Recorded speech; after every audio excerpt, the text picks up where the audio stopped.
What in the world? Assisted clothesline. Marina just showing off for the opponent's corner. That's fair.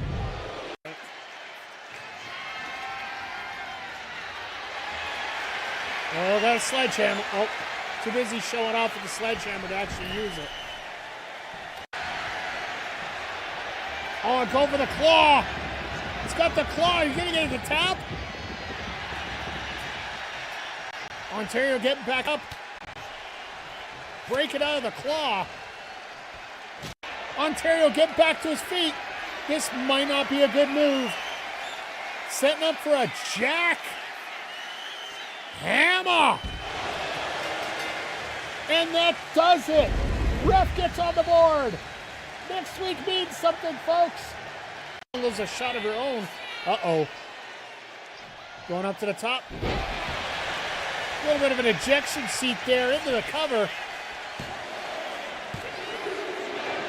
And PJC just gets out at the count of 2.9. The other modes. Oh, Megan Bate makes a hot tag. Spandex, you should be careful. I guess he was careful.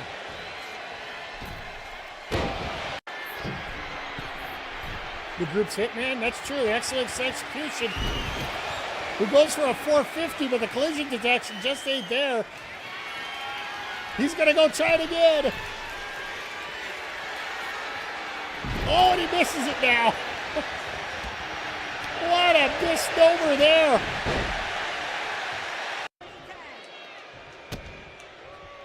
What in the world? Assisted clothesline.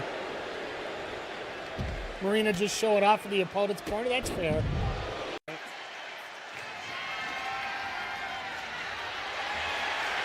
Oh, got a sledgehammer. Oh, too busy showing off with the sledgehammer to actually use it. Oh, go for the claw. He's got the claw. He's going to get the tap.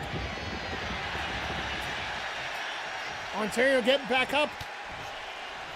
Break it out of the claw. Ontario getting back to his feet. This might not be a good move. Setting up for a jack hammer. And that does it. Ref gets on the board. Next week means... Mike the Ref Maloney, Big Bad Boris on the call here tonight. This show is... Oh! Super kick! Let go! Let go! Third! Let go! Super kick party! Yeah, pay the way for that. No. This life is going great! Let's go! She's healthy. Let's go! Is she healthy? Yeah! Apparently she's back.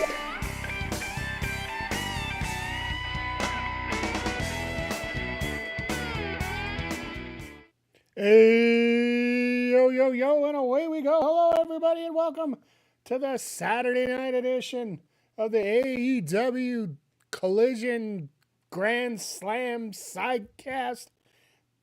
Not exactly sure which way we call it, but, you know, we'll get it straightened out here somehow here. But once again, everybody, thank you for checking things out, both on the YouTube and on the Twitch. Glad to see everything somewhat is seeming to be in one piece here on both ends for once. Ooh, I gotta fix something here. Ooh. For those watching on the old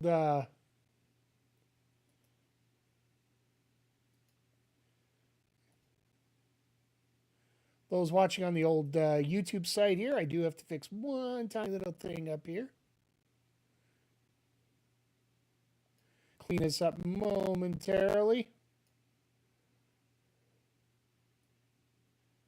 Where are we here? There we are. Get rid of that. Beautiful. Now much better. All right. I knew there are going to be little hiccups as we go along here. So once again, everybody, thank you for being here tonight. Hope everybody's having a great Saturday. If you do celebrate Valentine's Day, I hope it's a great day for you so far. We got an unbelievable... I don't like to talk about many Collision or Dynamites to be pretty much a pay-per-view in waiting. But this pretty much is a pay-per-view in waiting here tonight, folks. Like, we got The Babes of Wrath versus Mega Bad, which we expect to be a change. We got MJF versus MJF versus Brody King, and what should be absolutely amazing. Hey, Chris, how you doing tonight? Hope you're doing well today, sir. Hope you're having a great Saturday. Yeah, we got Adam Page and Andrade El Idolo, which should be an absolute humdinger of a match. We got Kyle Fletcher, Mark Briscoe, almost ready to start vacation, ready to hear the NIMBY oh, good.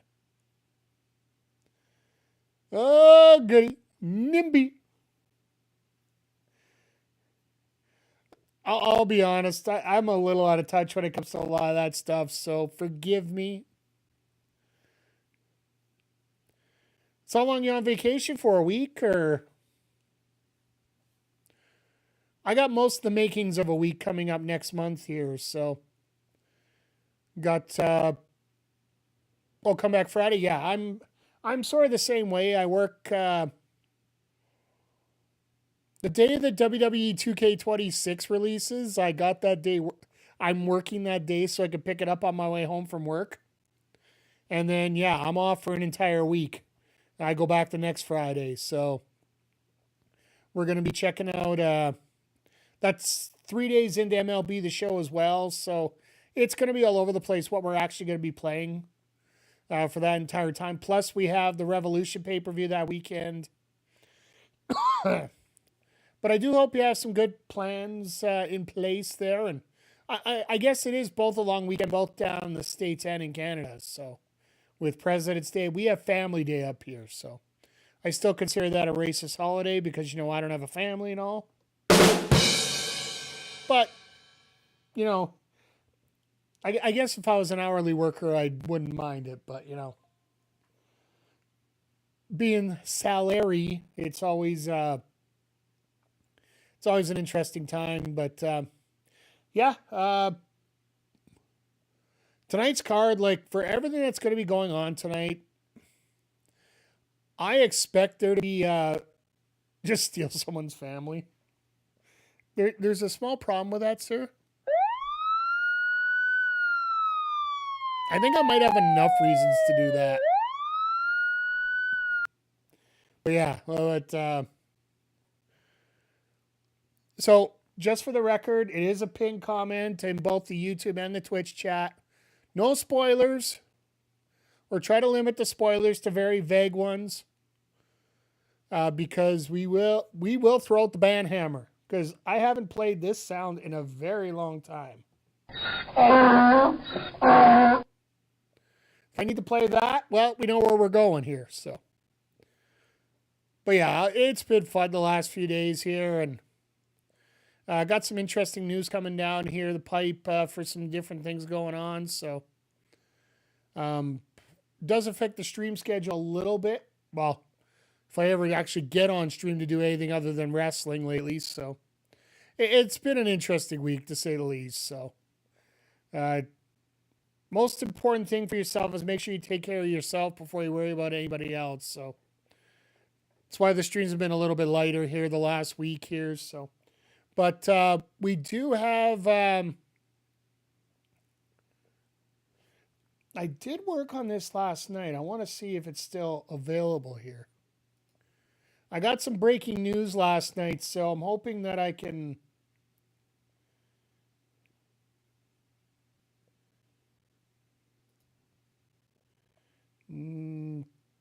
Okay, I didn't print it out yet, so give me one sec, chat. I'll pull this up. I got the schedule for next week's Backbreakers, so or BPW, because I did, like I said, I did get some breaking news. Kayla has admitted that she is actually going to bring out her replacement, apparently, for the Boss Man, which apparently is going to be also sort of replacing Monet, which that shocks me a little bit, but I digress.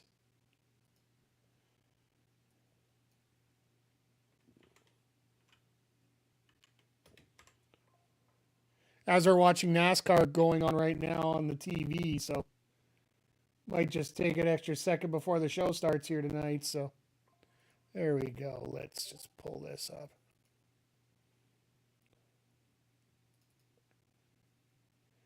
So yeah, here's the upcoming card for next week. If anybody's interested in checking things out after Dynamite on Wednesday.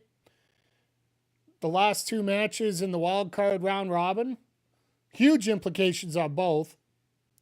If Mike can win his and Mello wins his, we could have a four-way match for the wildcard title coming up at the Ravel PLE. Then Nick Ontario's agreed to work with Hoju.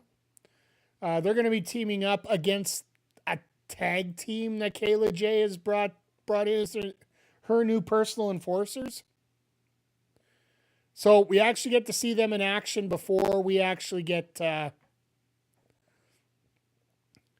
into this. So Willow could be the BPW champion.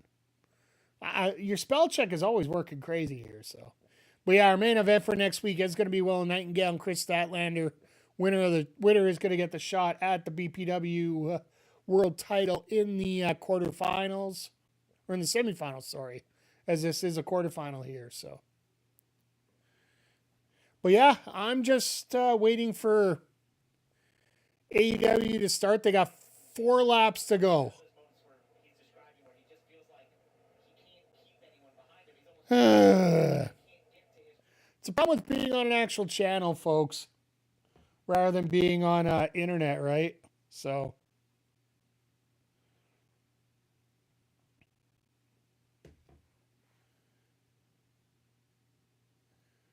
but yeah, tonight's card should be an absolute humdinger.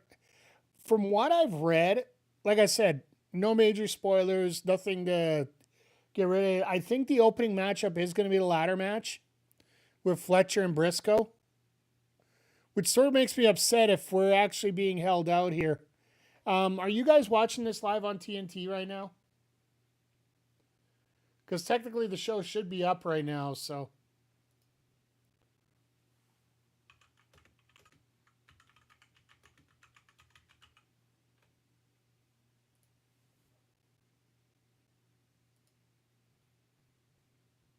It's already up on yours? Yeah, okay.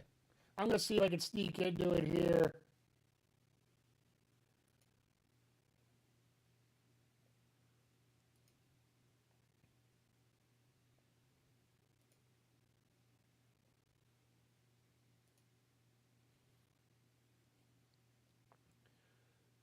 Just trying to log in online. If I have to watch it through the website right now, I will.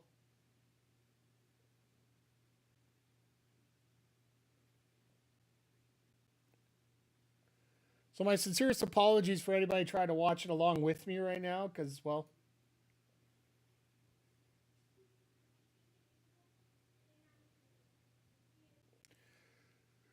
I love technology. I love technology.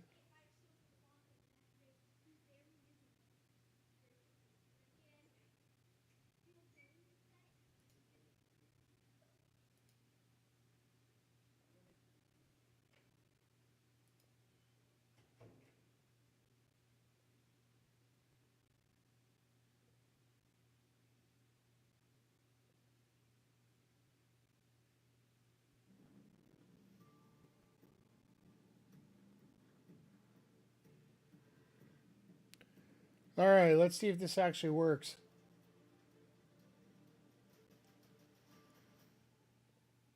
Yeah, they're still running the NASCAR race right now, McG. I'm trying to see if it's on the app.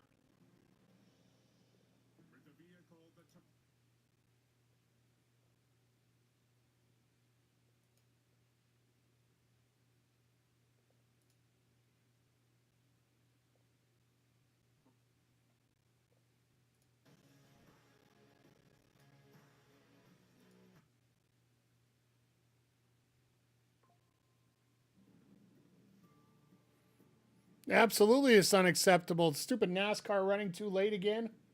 Horrible. All right, let's get past these ads. Nope, they're showing NASCAR up here, so.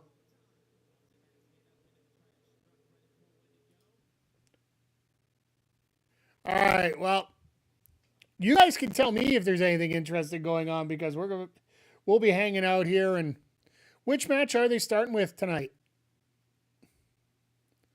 Yeah, it is a black flag. I will be.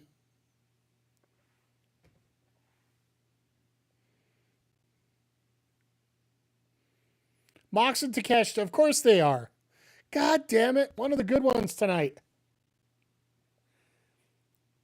Did actually see a pretty neat. That's fair. If it's a spoiler that's not going to affect the show, like affect the finish, I don't mind it whatsoever. Just like I said, if you're spoiling match results, then I get a little upset with everybody because not everybody gets a chance to check everything, and I've pretty much been diving out of the way today, staying off social media. Hasn't been the worst thing. The fact that I've been busy at work today, so managed to stay away from all that, but.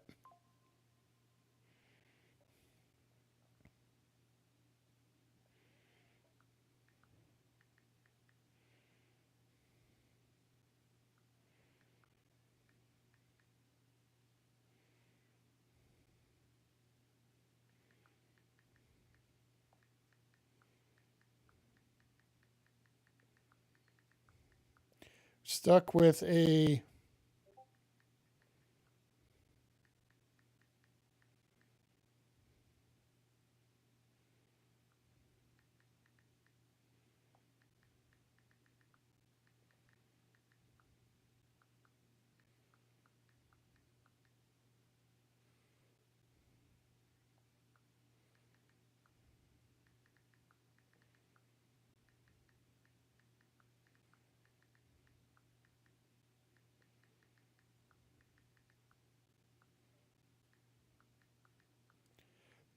Sorry, I'm being such a great host right now, but.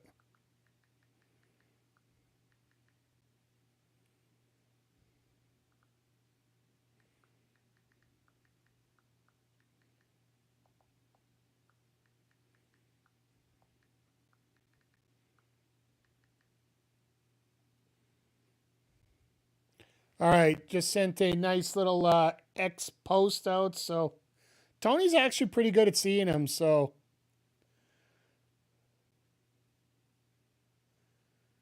hopefully,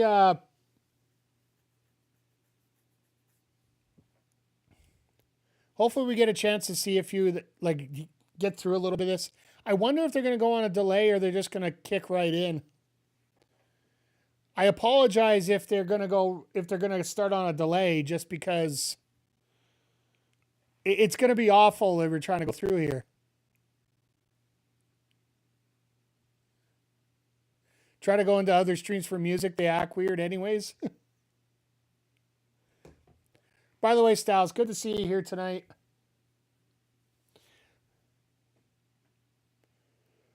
I'm not going to sneak in for audio for that right now. The guy's just showing off in the vehicle, so we should be there.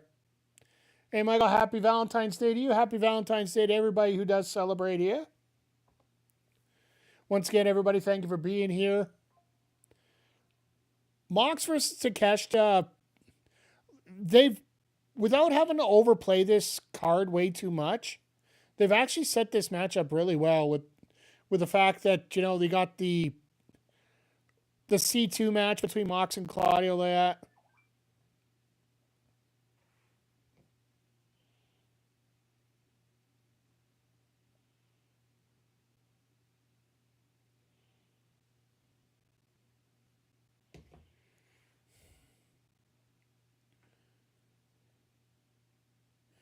Oh, I appreciate it. I did see that fall. By the way, oh yeah, I can't do that on here. I can do it on the. I'm gonna have to find some other way to do it so I can do that. I saw the follow. Thank you once again for joining the Players Club over there. Honestly, I think the way things are set up right now with the short stream this way, I think this is the way we're going to go forward. Because things are a lot more settled. As long as we don't have any major breakdowns, it should be good. Long story. Oh, you know what? It's all good. Don't worry. We're here. You know what? Make the most of your time when you're with somebody rather than trying to explain why you're not around. Make the most of it when you are around. That's basically the best way I can put it there for you, my friend. And that's pretty much the way I live most of my life, right? So,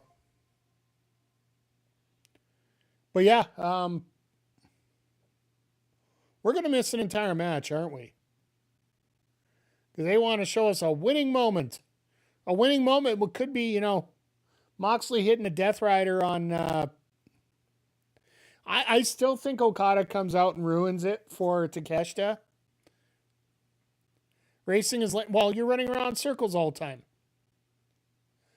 Any sport where I could actually keep up with anyone is not a very interesting sport to watch. I drive the Anthony Henday all the time.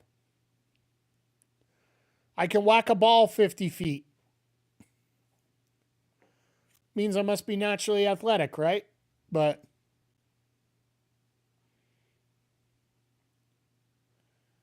we don't need to watch this guy doing burnouts all over the edge of the racetrack the whole time. Jesus.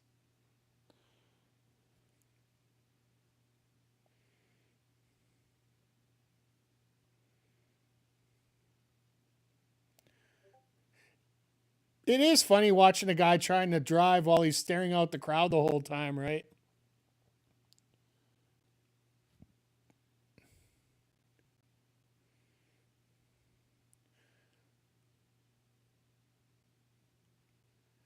Get paid shitloads to cry sports. It's all about the money. Yeah. Now it's over, thank God.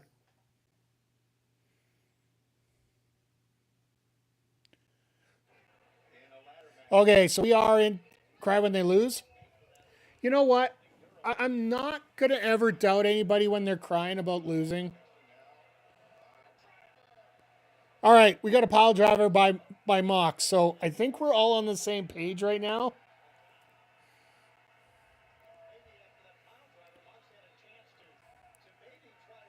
It would have been cool. I think we might be okay here.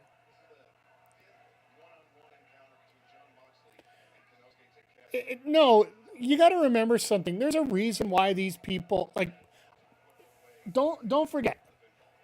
I'm current. Nice. So one thing you got to remember with these athletes, whether it's wrestling, whether it's sports, whether it's anything, I don't care if you're making multi-millions. You were brought up to compete. You're there to compete. And there's something very, there's a famous phrase that I learned when it comes to indie wrestling.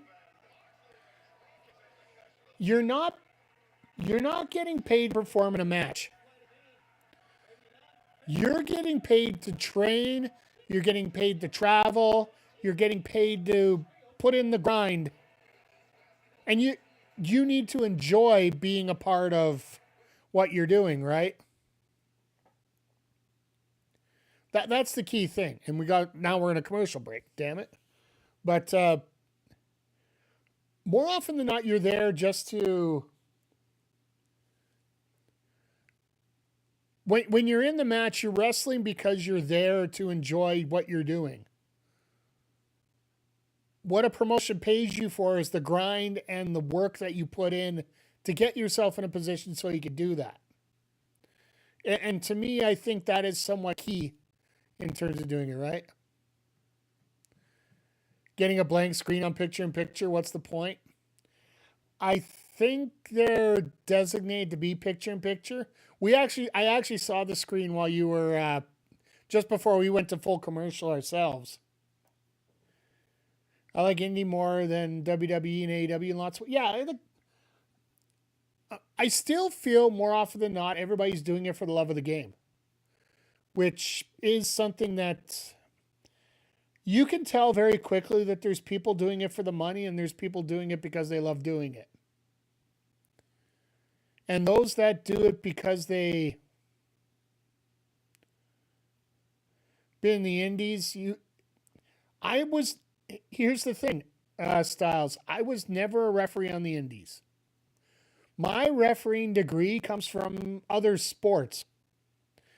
I was a play-by-play commentator. I created my own videos, and basically, I was from that side. I was never a referee in the ring. The kayfabe story is I used to be in the ring. And for those that, you know what, we got 2.5 hours. We got a commercial break. Why not? I'll go over quick here. The kayfabe story about Mike the Ref in terms of a wrestling thing, it's honestly, it's totally a sports thing, but let's go with the wrestling thing here. If you guys remember the infamous match between Hulk Hogan and Andre the Giant, when they introduced Earl Hebner into existence as the twin brother of Dave Hebner, and the story was that the $1 Million Man hired someone for plastic surgery to get the face redone, so that's how Earl became a thing. Well, the kayfabe story of how I'm Mike the Ref is I was the test subject on how to do this plastic surgery, and they fail miserably. So it's a really lame story. It was done by a really lame promotion. So you can totally get why I don't talk about it a whole lot. But no, my entire thing is completely behind a mic, behind a desk. And yeah, I drove wrestlers too. We would do the ring once, like done the ring a couple times. Essentially, in a way, it's a rib. In a way, yeah. It's just a joke about how I got the name. It's like I wasn't losing it after when I moved on from refereeing into commentary. I just kept the name. So this promotion wanted me to come up with a story about how I got the name. So that's the one we use.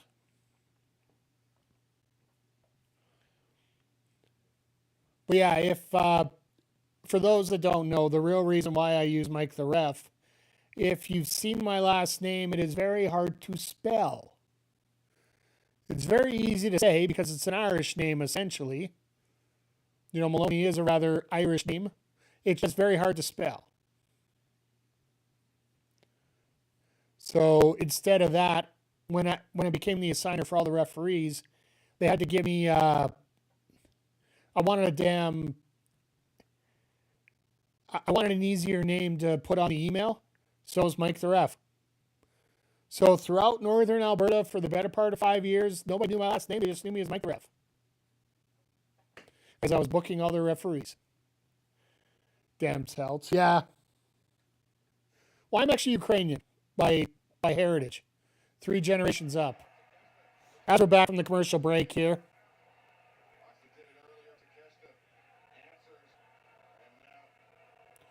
The mic might be going a little bit here.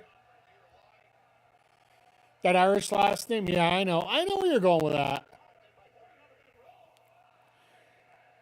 Sorry, I think it's the buffer in OBS more than anything else.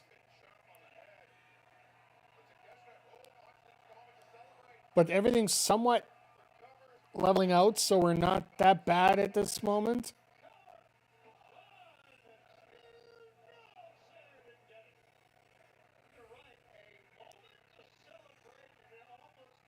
I love the aesthetic here of the arena.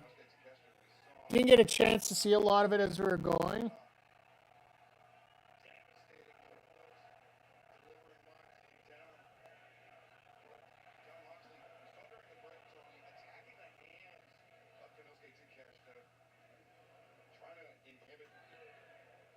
All right, well, it's saying we're going to get buffering on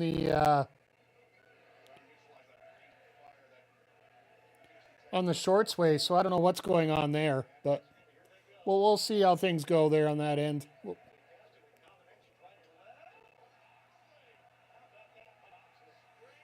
Oh, it did crash out a couple times, yeah. That was just a meld thing. It just completely crashed out. I turned down the settings a fair bit. It crashed out and kicked back in again. It's just... It's the program that I'm using. I'm not using OBS. By the way, good to see you, Brian. Sorry, got to you a little late there. As Moxley stomps the hell out of Takeshita's face. As far as we know, yes. Unfortunately, us here in Canada, we had to watch NASCAR for the first 10 minutes. Because they decided to put... they had that sports rule where you can't take sports off TV before you put on to the next one.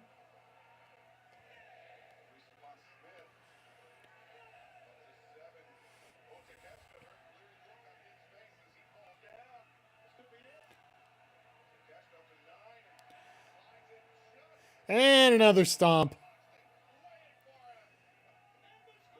Yeah, I thought it was going to be the ladder match going first, but...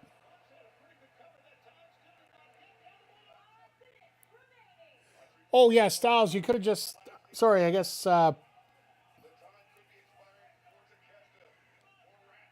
Sometimes you just got to reboot the stream, that's all.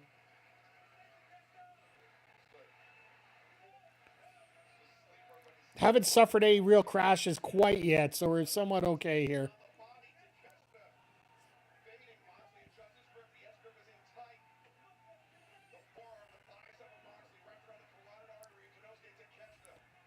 I wonder if this is going to go 20 or not.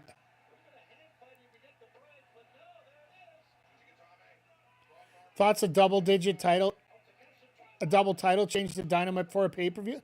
By the way, this isn't a pay-per-view. This is just a, if you're back in the 80s, it's like a Clash of Champions. We got a month to go to our next pay-per-view. They're treating this as a very just special edition of TV.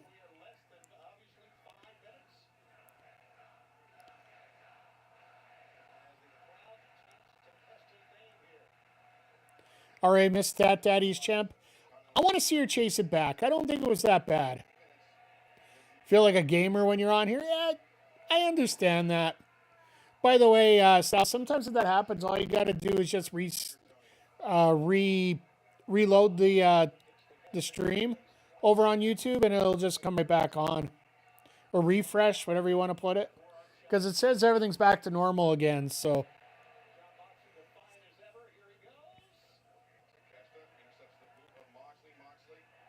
But I tried going with shorts because I think it would lighten things up a little bit. But let's get back into this because I know a lot of people are talking about Stat Daddy. Oh, here we go. Got the fist. I think we're going to go a time of a draw here, to be honest.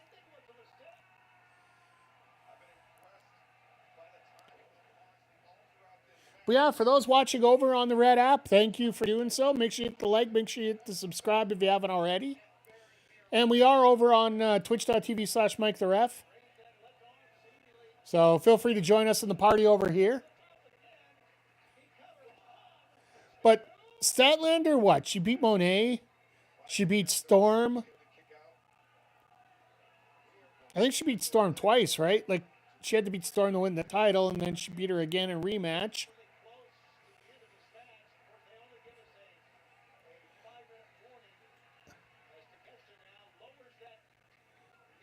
Yeah, she won it in the 4-way. But I think she did pin... pin Storm in that 4-way, though. Because they're protecting Tekla.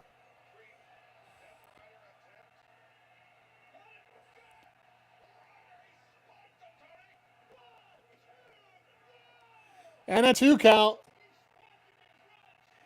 Moxley Takeshita, this might go to the pay-per-view. But this is AEW. Next week they book Swerve versus Omega. So, and we've already talked about the reason why that makes sense, why they did it. Since Omega's planned to be at Capcom Cup in Japan. Get Okada involved too? It could be a rematch to the pay-per-view. And that's what I'm hinting at. But when it comes to TK, like, a lot of the pay-per-view matches, they're expecting... Here's the other thing. We have yet to see a triple threat match for the Continental title.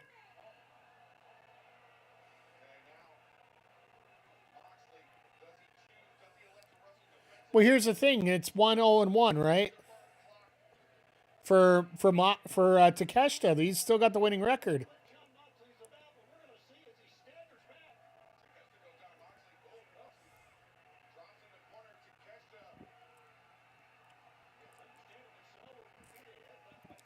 Moxley broke his nose on that.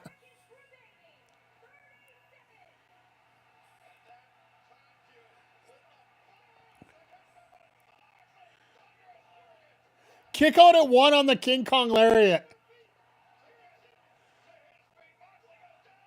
And a kick out at 1 on the... Oh, God. Knee to the back of the head.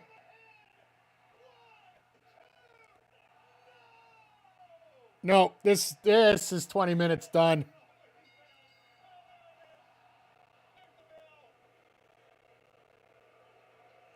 "20 minutes and done."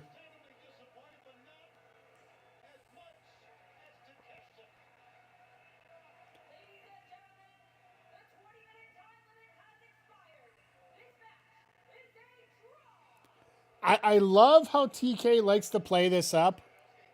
I know a lot of people can't stand it. I get it.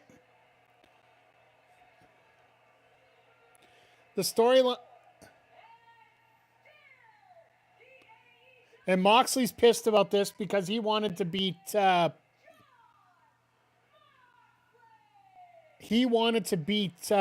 to get his win back, right? Get that Australia shot of the crowd. To be fair, and like I said, this is one of those, not a spoiler, but a spoiler. They didn't quite get a sellout. They did have to move people just to fill everything up. Like the camera side is a little bit empty. Not a lot, but enough.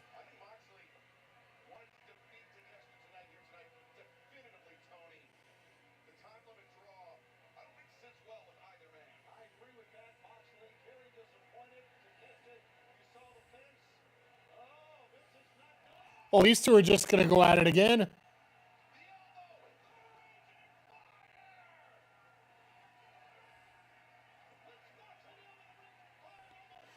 Mox had to tell the referee to tell him to do that just to get this crowd fired up a little bit more.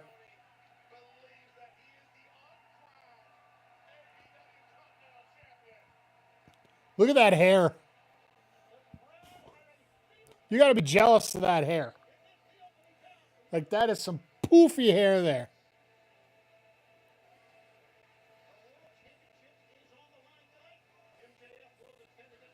Gee, how can you tell this stuff's been edited after?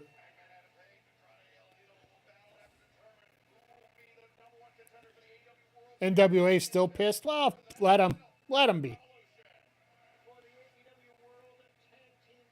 Some don't have to be jealous. I'm as jealous as it can be. By the way, they're just advertising the hair match. Loser of the fall gets their head shaved. Interesting in a 4-way. Would Yuta... Now, here's the thing. Would Yuta let Marina get pinned so that her hair would get cut, not his?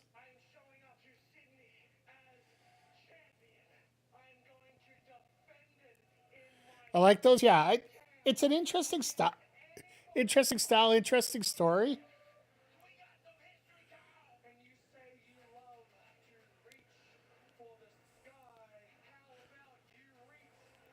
It's funny because this match like this, we were considering that the dark match tomorrow showed Marina tagging with a bald guy speaks volumes. Yeah, because she's tagging with Moxley tomorrow. So I'm assuming Yuta gets completely embarrassed tonight and he doesn't want to be on TV. Or I guess it is a dark match, so...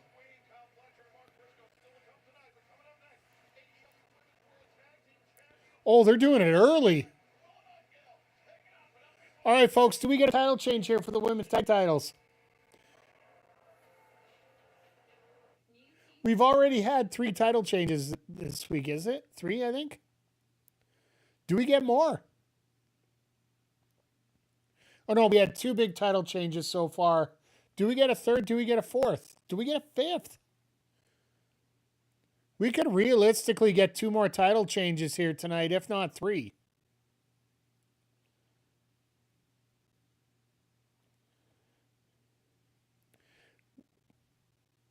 As a Bane stan, hope so, absolutely.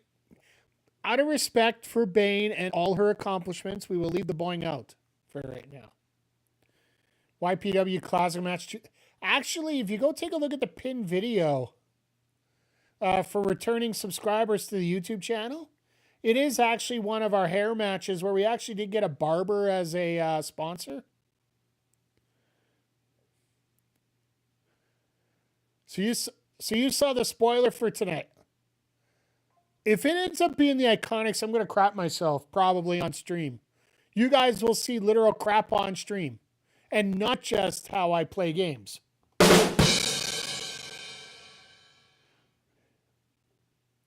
But yeah, and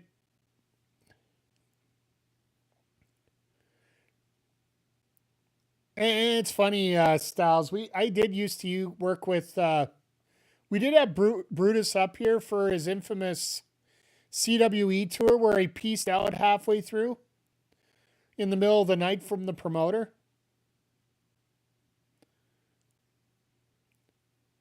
Started in 02, Brutus in 01 days. Yeah. If you aren't familiar with it, Bruce the Barber Beefcake was a special guest on one of those Canada Wrestling's Elite 30, I think it was like 30 days. Well, the thing is, it wasn't a no-show because he was starting on a tour that was 27 cities in 31 days. Like CWE, when they do their tour, they start on one side of Canada and work their way all the way around and get themselves all the way back up to, like, literally do a ring around the country. Disco Inferno and Conan no-showed. Where I'll go. I think that is the most likely not shock that I'm going to get out of my life here, Styles. Because, yeah, those two, how do I put it politely? Can't stand those two for a lot of the politics they try to follow through on.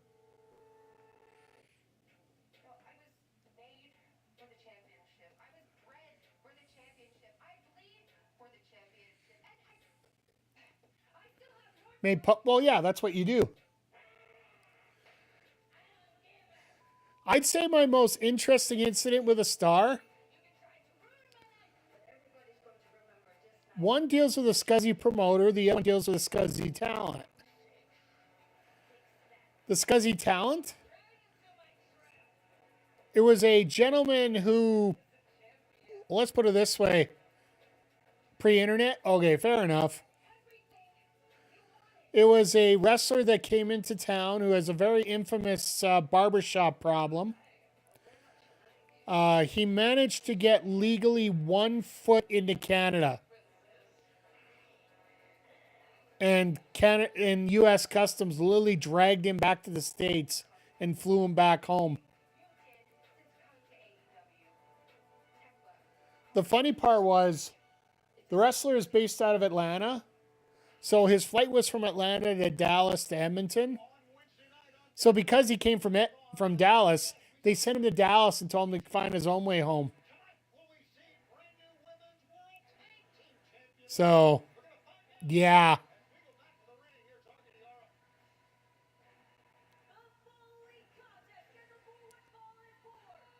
Penelope's got a certain grin on her face. You almost feel like things are going to happen.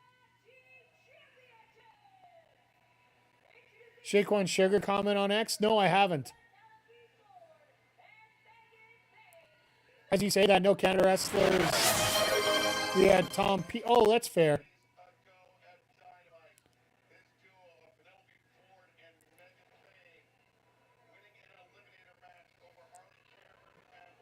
Oh, God.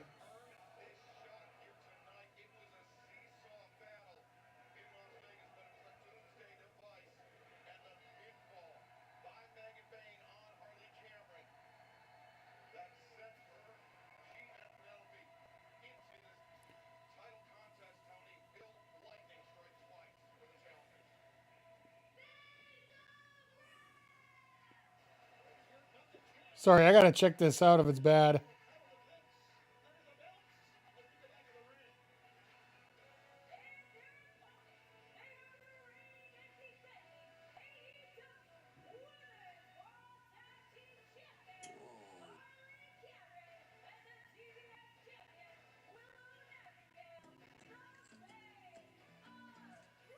No, that's the wrong one. All right.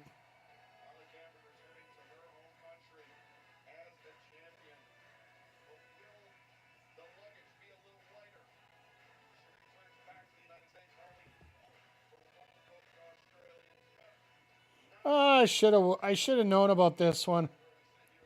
Why am I looking under anybody else? Just Sean Ross Sapp.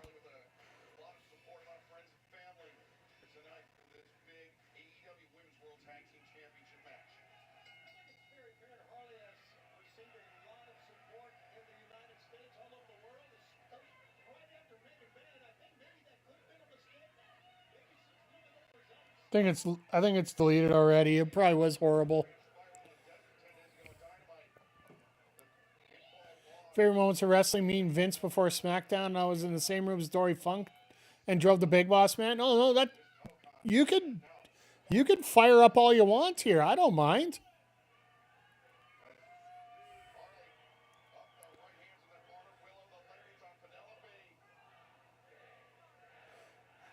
I find it funny that every time that every time Harley's hitting a punch on Megan, Megan's going up like this, right up on her rear end, which I don't blame her. Sorry, Bo, I missed the hydrate, Zodiac. I'll hit a couple for you. I would have to say the most famous person that's been in my vehicle before driving would be Abyss. We talked about that before. Drove him about an hour and a half up into Edmonton from a Central Alberta show.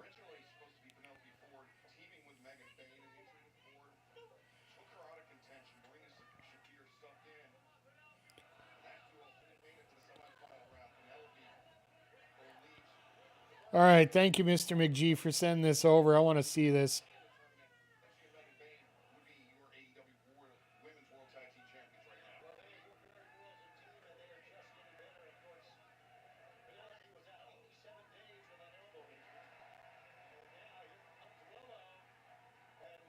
Oh, fuck's sakes. Thing is, Jake Roberts works for AEW, McGee, so they're not going to say the worst thing about it.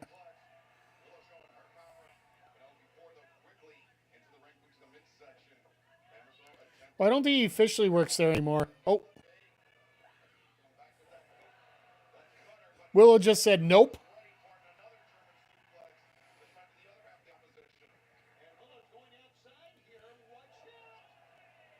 Glad the camera moved. Sure, yeah. That's the thing. It is actually really disrespectful.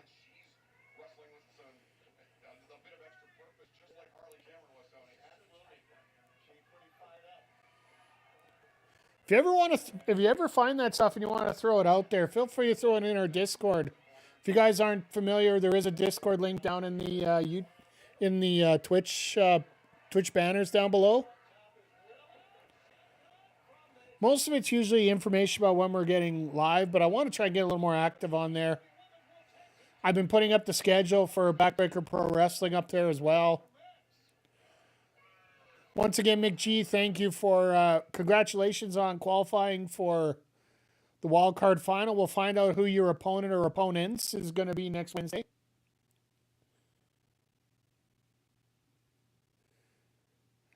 I saw that ex-girl, don't like scream his name like he's like that. I remember. Fair enough.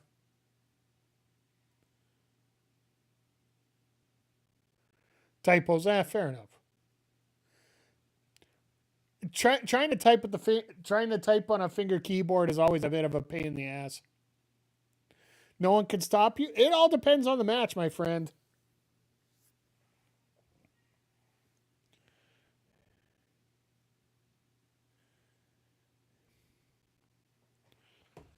Ugh. You ever hate it when people are trying to get a hold of you while you're trying to do stuff and you're like, go away?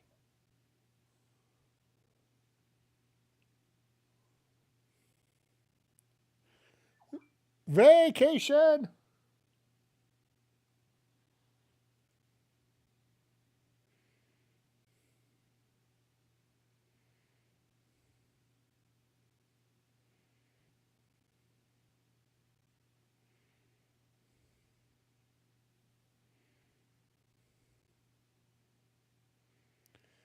But yeah, just we're going through here. Like, I wonder where they're gonna go with the tag titles if they don't go after, like, if they don't change hands tonight. Where do you really go with them?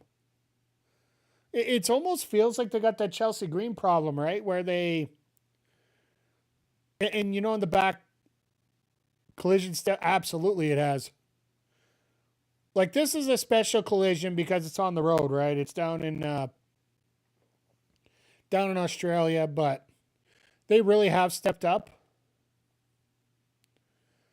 But down under. Yeah, like this was filmed approximately 12 hours ago. But yeah, like I if you guys don't remember, if you guys haven't checked out Unreal, I really haven't, but I've seen the clip where they said basically, why do you put the title on Chelsea if she's beaten everybody? Me and every other sentient fan turns around and says, well, if you've beaten everybody, make a better story to make them beat them again. You can always do rematches. Yeah, I barely watch. I watch clips. That's about it. But it almost feels like we got the same problem with the Babes of Wrath, unless the Brawling Birds want to get involved, but they're supposed to be faces. Not that face or heel has really mattered a whole lot to AEW lately. We've had heel all the time here lately. Speaking of heel matches, all the respect to Jake Doyle for having successful surgery. Was there in ring crew in the days, no ego, but yeah, that's fair. I think since they put the title on Tekla, they might want to have the Babes drop it to Heart and Sky. Can they create a story that'll work with that? Because they just had that match, a week ago? Like, that was the match to set up before this one, right? I'm sure Tony can.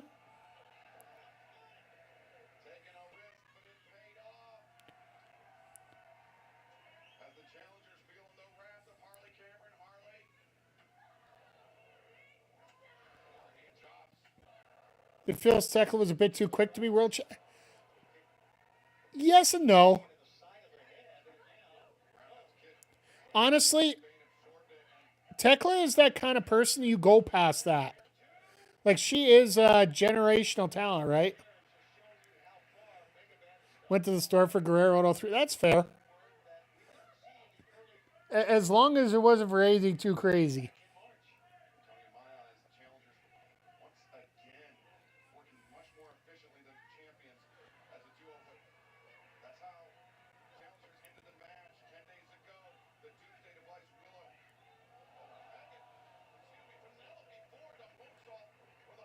Victory roll. Oh, my goodness.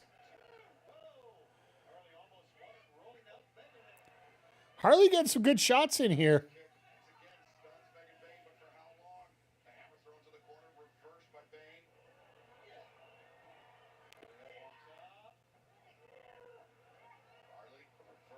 Okay. Fair enough.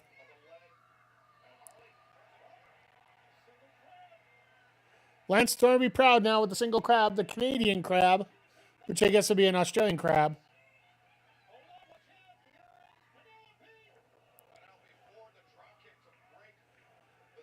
Horrible camera view on that, but that's okay. Oh, Jesus. That was a slap, folks.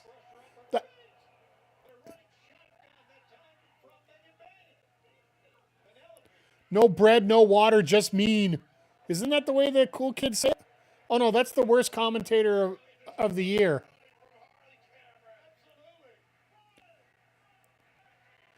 I will say Alvarez has to start eating his words a little bit on some of that stuff. Not that I really listen to him much anymore. What happened this week with the whole Ice Brody King denouncement from like when SRS cleared all that up about, King being pulled from the show and whatever? Really changed my opinion a lot about Meltzer.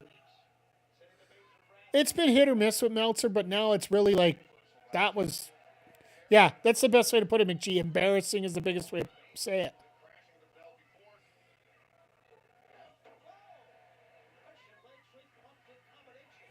Well, I get it, Styles. We do, though.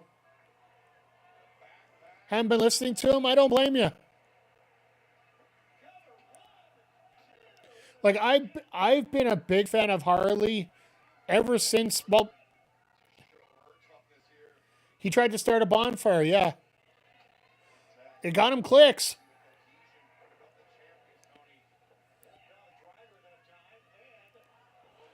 That's why I say SRS is pretty much the one source that I trust more than anything else. Because whenever he wants something, whenever he wants to find something, he'll make sure he gets more than once about it. And if he doesn't get it, he just won't say it.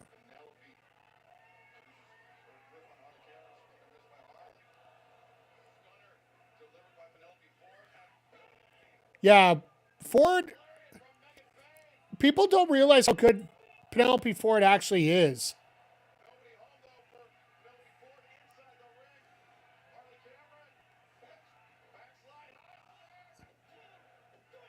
All right, there we go. And a lie will make it halfway around the world before the truth can tie its shoes. Yeah, fair enough. Hokey. You know what? The fact they're highlighting other people outside of the main title picture, this is a rough finish. I do like how they talked about how the high stack was really effective there.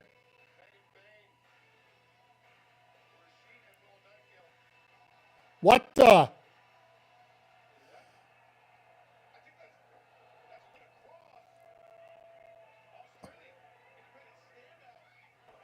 All right, well, we got somebody new now.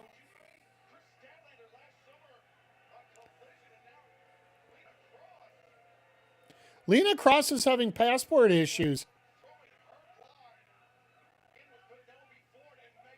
Now we got some beasts working here.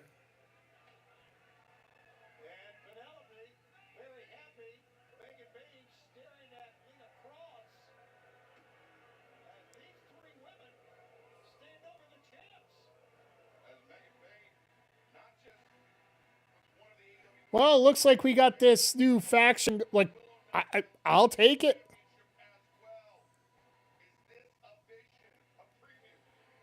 Oh, yeah, Lena's always been huge in many ways. Literally the only reason that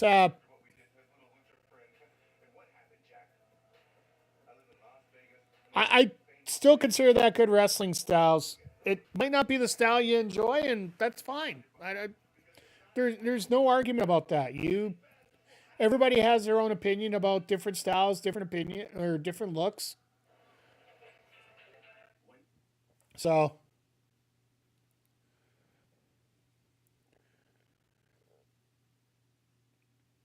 I have a very different opinion of women's wrestling than you do, and that's never wrong.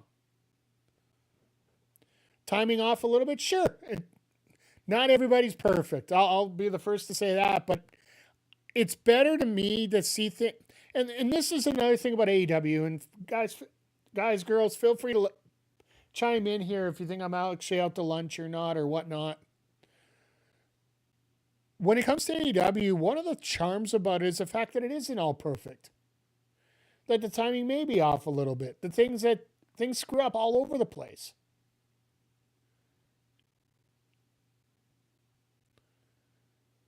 Just because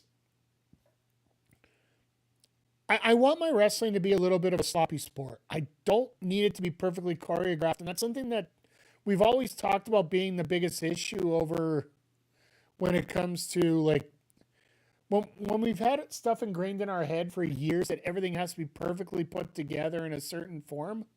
No, wrestling is gritty. Wrestling's a competition. Things can be a little bit grimy at times. Things might not work out perfect. Hell, Chris Zodiac tried to go for a 450 on a top rope and he missed it twice. Shout out to Backbreaker Pro from last week. But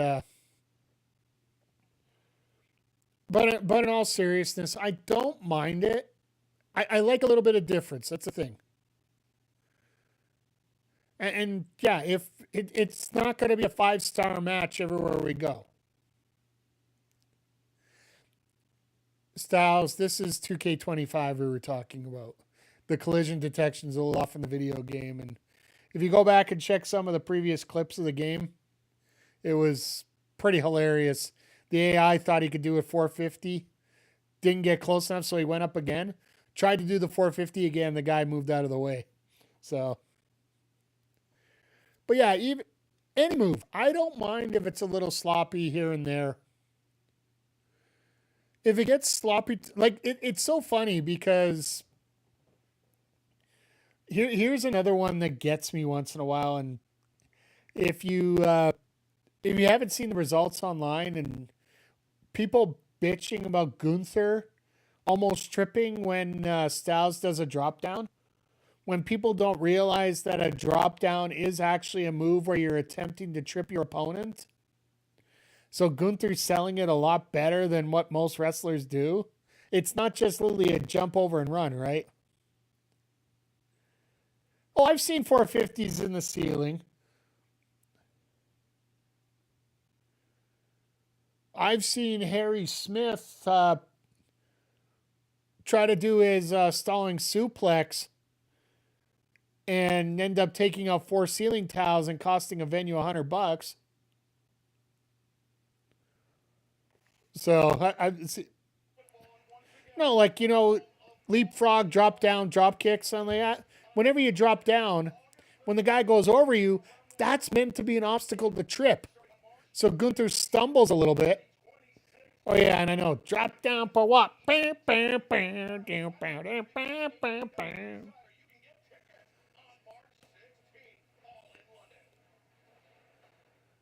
That London show is going to be nuts.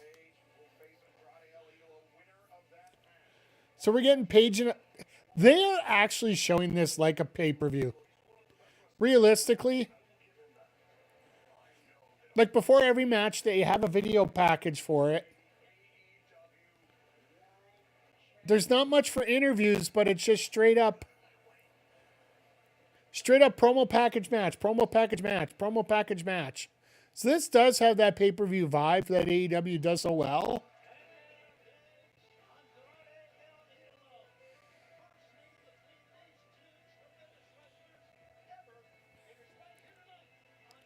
This is going to be a lot of fun. Except for the fact Don Callis is there.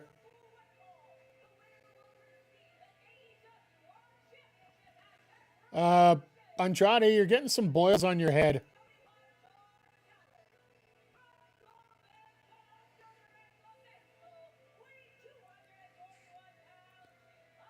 Loving those emotes there, my friend.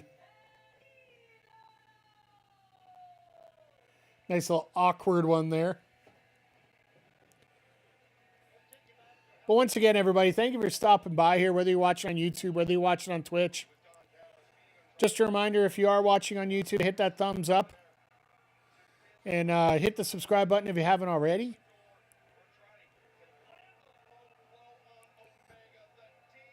Oh, that's the thing about Twitch. There's a lot of emotes you can use. Like, just for following here, you get 5 special emotes from us. And when you become a subscriber, which is either if you have a Twitch, if you have Amazon Prime, you can connect it to your Twitch account and you get a free subscription every month. When you subscribe to a channel, you get extra emotes from most channels. So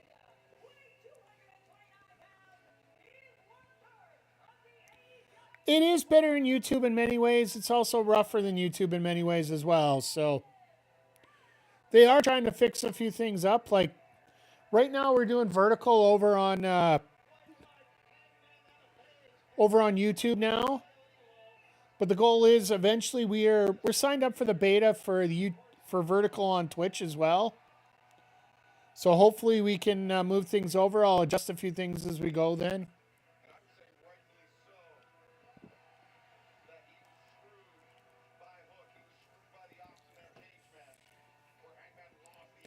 He was screwed, man.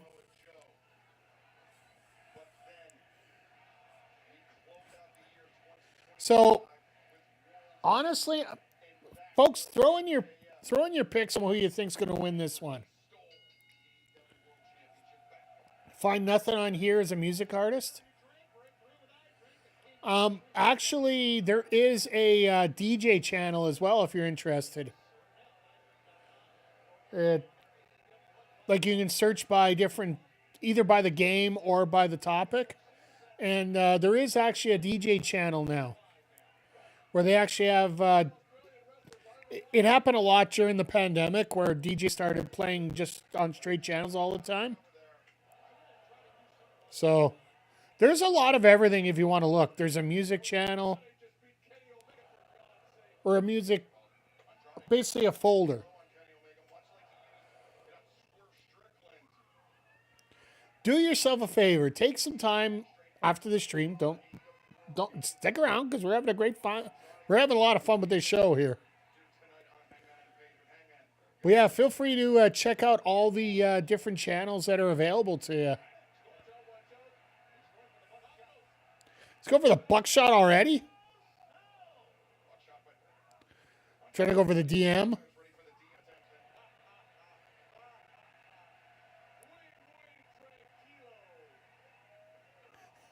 That's how you fix a tranquilo, a little boot to the face.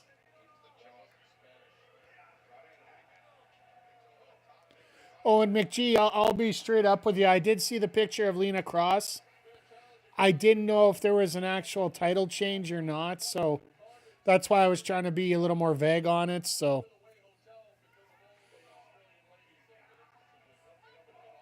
But I was avoiding social media like the plague today, so.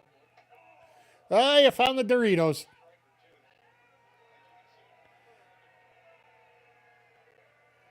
Hey.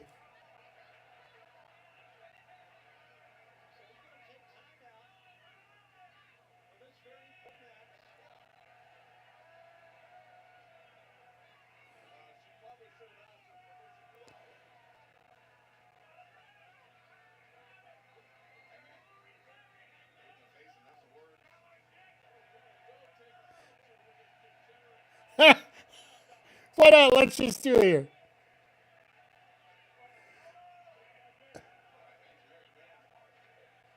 He's like, oh, I'm a married man. Just hold out here. That's hilarious. That is the definition of cowboy shit. Man finds a girl, cowboy steals the girl, steals her heart, steals her mind, steals her wallet.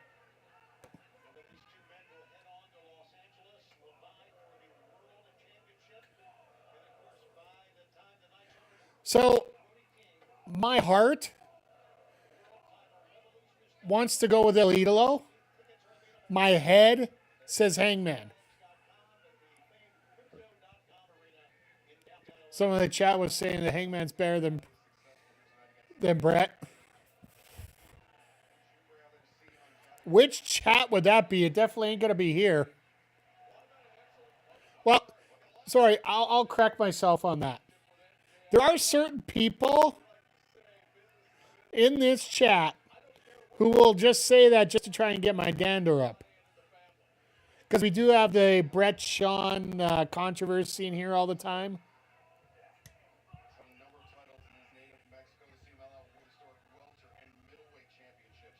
Oh, WWE.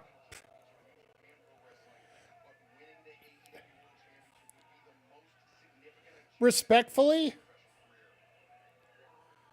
a lot of the online disclosure I don't even bother watching anymore. It really is starting to get comical, the tribalism. And the problem with dealing with it is when you start talking about another company in like a different chat. Like I was talking a little bit about AEW during a SmackDown stream yesterday with another streamer. And it almost feels like, oh, he's anti WWE. No, I'm not.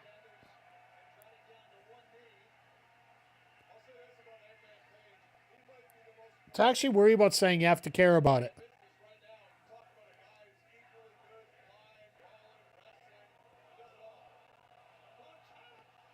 Can't tell their age. I don't really care about age either way. If you're old enough to type, you're old enough to deal with the consequences of your typing. Especially online. Beating up a kid, okay, that's a different story. But my theory is always Jade Cargill still hey, you can't lose the title if you don't defend it. Just saying.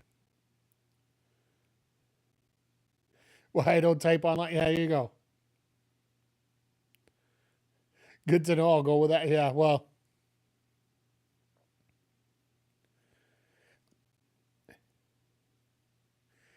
Honestly, Jade was all. I want to see how they're going to try and work this out because they put themselves in a dilly of a pickle right now. Because the feud they were probably looking for Mania for her was Bianca Belair, and Bianca, well, there might be a possibility she never comes back. Like, I'm sorry, it's nerve endings. If you can't feel your fingers, you can't wrestle. At least not in 2025. Like, apparently what happened is the nerves in her hand were, whether they were severed or she couldn't feel them or something. Looks great, but now doing 20-second spots. She could do a great match with somebody that's experienced and somebody who's willing to do the work with her. But having to carry a match is something she just isn't ready for. Like, and I understand she spent a lot of time-wise in the ring. Certain people progress faster than others. Respectfully, I do hope she ends up being successful. I really do.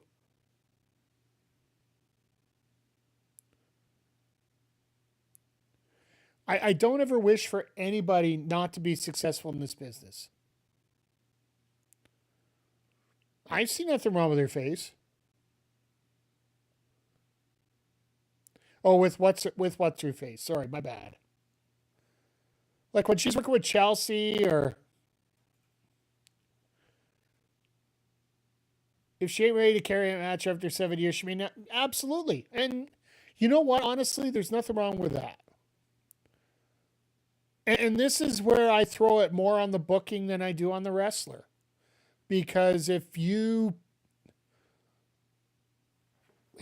you come to a job, and let me throw this here. Oh, Tiffany Tom. Okay, fair enough. And I think Tiffy said that she actually got injured. I think it was on a moonsault. It might be on her BME or PME. Sorry. I'm not sure. Don't quote me on it. But here's the thing, and this goes with any other job that we're at. If you have a job where you bring a certain set of skills to a job, and the boss tells you just to do something else that isn't related to that, you're going to struggle. You bring a certain set of skills to a job, you should be expected to, the person in charge, whether it be a booker or your boss, uses those skills in a proper direction to set you into a position to succeed. Because if you succeed, the business succeeds. And unfortunately, we're in a situation here where, nope. They booked themselves into a corner right now. They went for the early pops, and now they got to figure a way to get out of it.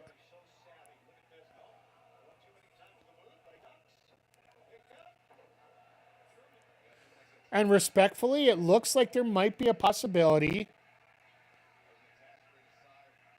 they might have to do either Alexa Bliss or Charlotte Flair. Because right now, those are probably two of the people that could probably run that match.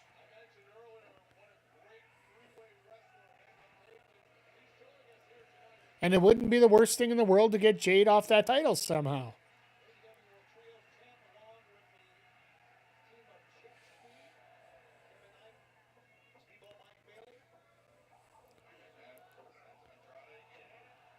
So, folks, do you think that AEW actually got their proper ring down there for this one, or does it look smaller?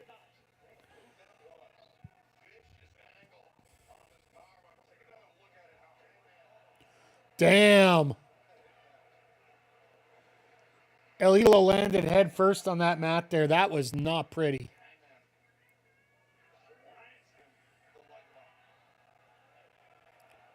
Ring looks fun. Yeah, it looks a lot better than last year. And the stairs aren't the rinky-dink stairs that they used last year.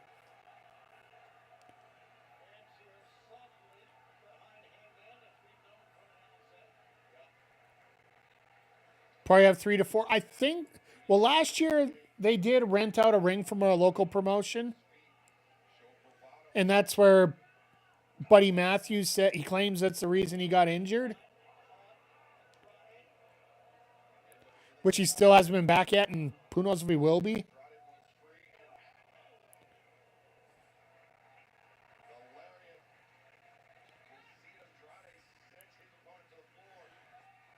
I do have a feeling this isn't their ring just because they don't have the corner stairs like everybody else.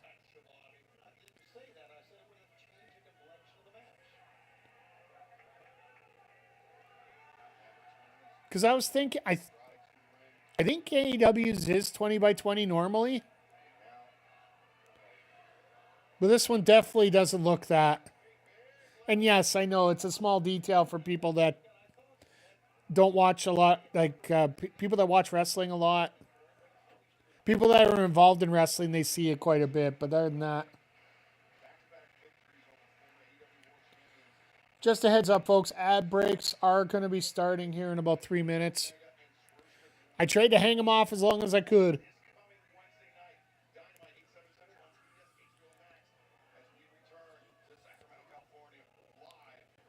Indies 15, maybe 14, 20 by 20. Most indies now, at least most of them that have been around here, will go 16.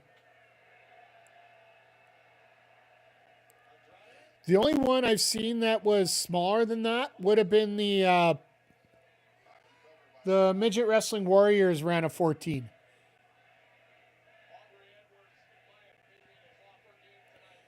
Yeah, most of the time they're 16. I know WWE is 20, and I'm pretty sure AEW is 20, but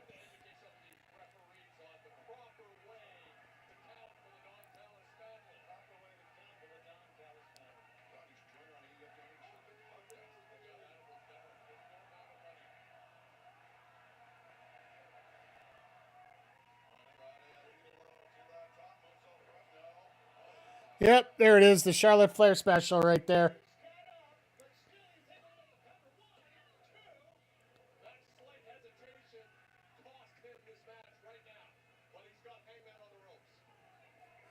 Cal is burning down his own guy, too. I like it.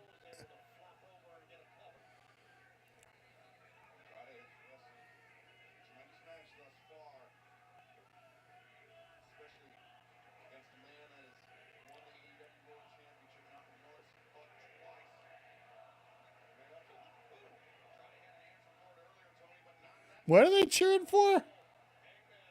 They want Bischoff? Hell no.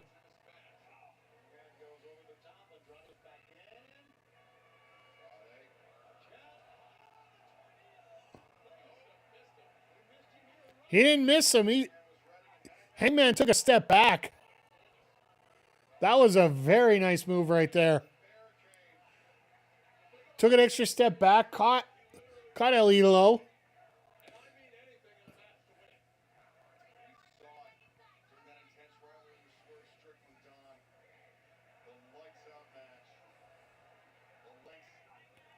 Damn.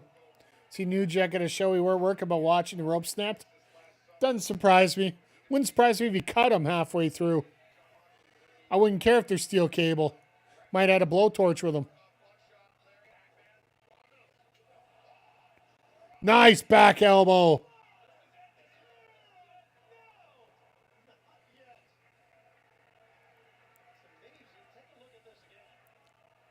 These two are going nuts with each other here.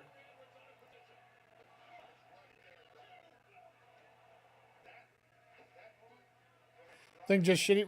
Maybe. Wouldn't surprise me.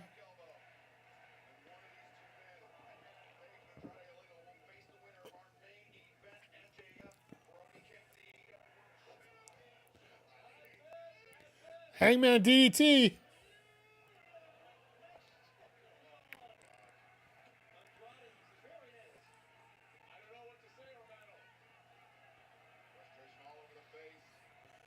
All right, Alilo's getting close. We're trying to go for the DM here.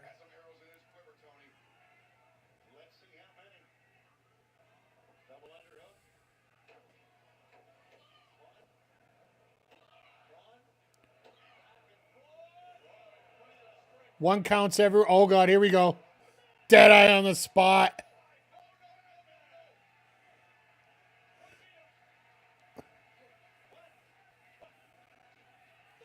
Callis having a heart attack.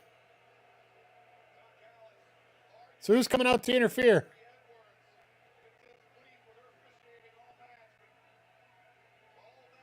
Low blow coming up.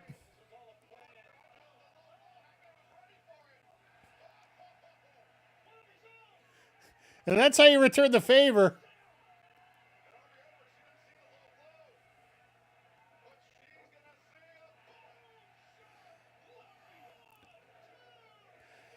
Folks, go with your head, not with your heart. A lot. And it seems like that's the case here.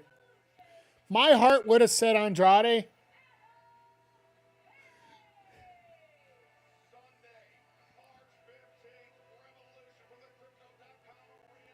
Isn't it just me, or is every time Callis try to interfere in a big-time match, he costs his person the match?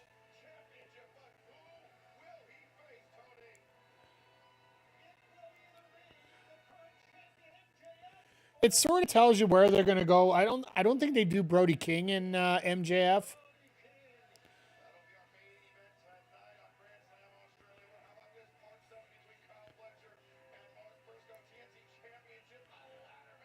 I think we're going to get the hair match. Yep, there we go. Hair match coming up. Wheeler about to go bald. Got to check out. Oh, that's fair. And yeah, Styles, if you're, when it comes to ads, they just automatically come up. It's not something I can override it a little bit, but not a lot. What belt does he has the trios titles?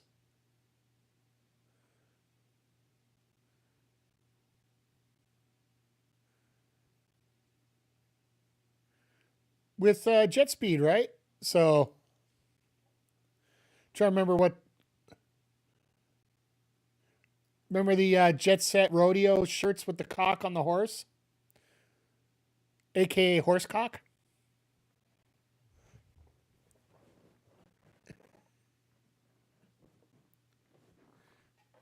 $150. Yikes.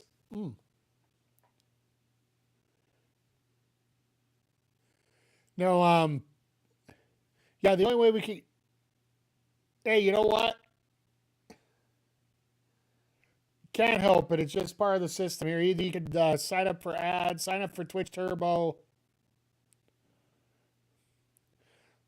Like I said, Twitch Prime, if you have Amazon Prime, you can hook it up and get a free sub. Get you around it. But for all the good things that Twitch has, they have some bad stuff for some people. So Andrade would feel too soon for a pay-per-view, even though it feels like just time to move on from Hangman. That's why I think. That's why I think, in many ways, I don't think Hangman wins it. MJF wins here, and I think Omega wins. Omega wins at Dynasty in Vancouver, possibly. Hangman doesn't feel like the Hangman does feel right now like he's the fourth person in this run.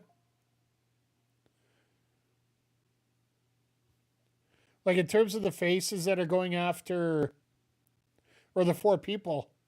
If you look at it, I think you would say probably Swerve would be the biggest. Kenny's there, number 2. Andrade, number 3.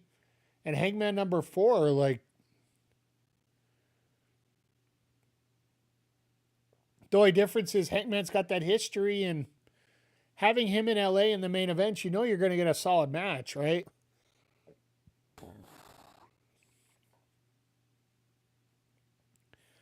Like, to me, that's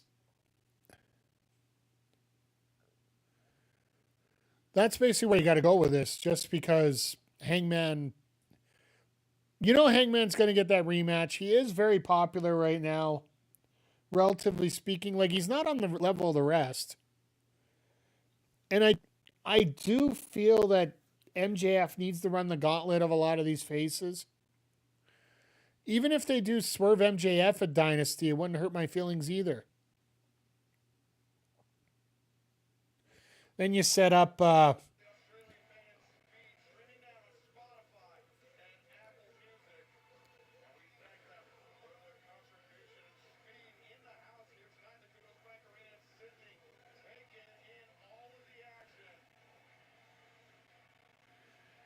I love that. What is that title?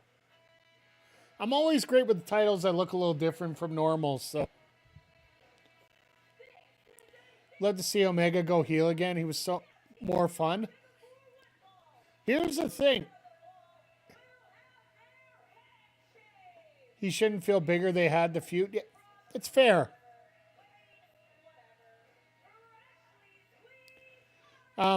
I do think Omega has to go heel for Wembley if he ends up being the champion in that case. I think there's a very...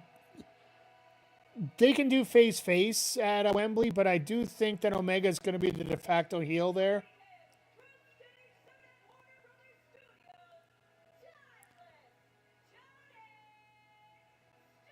Did they forget to put the black and white filter on? They just decided, no, we're just going to let her come out in her gray.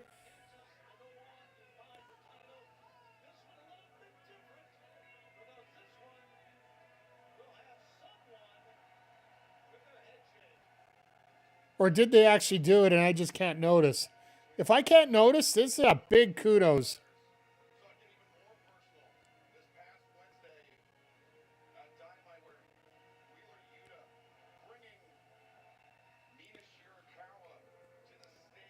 All right, who's getting their head shaved, folks? Moga heel, yeah, probably better for business if done. Like, and that's the thing. You can do anything as long as you do it right. Like, yes, I know that sounds sort of elementary to say, but it just makes sense if you can. It's all down to the booking. Like, you could do face, you could do heel, you could do face, heel, you could do anything you want, as long as you book it right.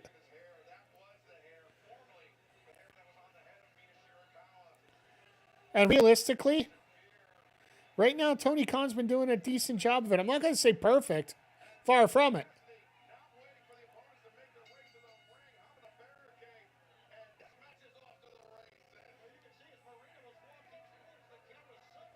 Who books and produces just...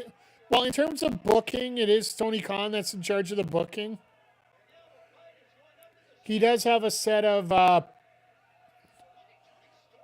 coaches and producers and whatnot that goes back there. There's a ton of them. But ultimately, TK does have the final say on how the booking goes, right? And frankly, booking hasn't been too good until he took the sole control of the book again.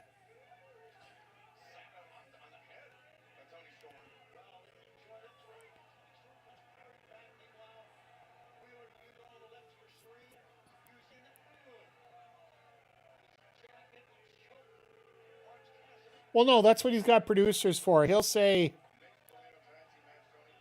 this person needs to go over and needs this spot to go forward, but to put together a match, he has people there to help. Like, there are a lot of people backstage to help out on stuff like that. I know Kenny and Madison Rain have been doing a lot of work with the women.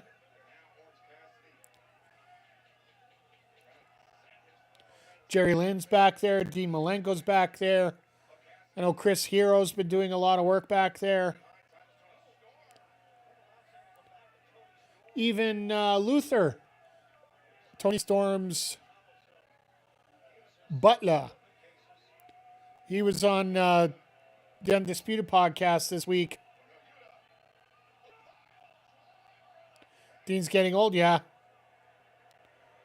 By the way, Chad, have you seen Dean Malenko's daughter working in Japan right now? She looks like she's the real deal.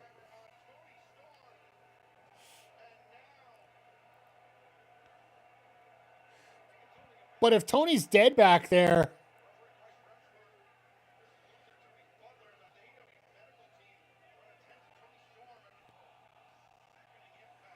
oh my God, Marina's just wearing out orange right now.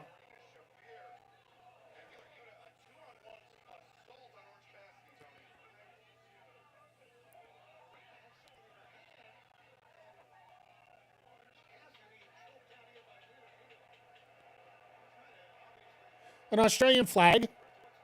Hey, Homer. Gonna catch the GM later. All right, we'll see you in a bit, Brian. GM's gonna start about half an hour late today because the show's running a little late, so just a heads up for you.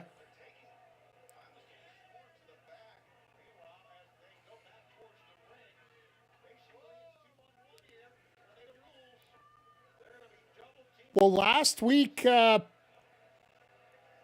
was it on Wednesday? Orange won a 2-on-1 match. Roderick walked out on him.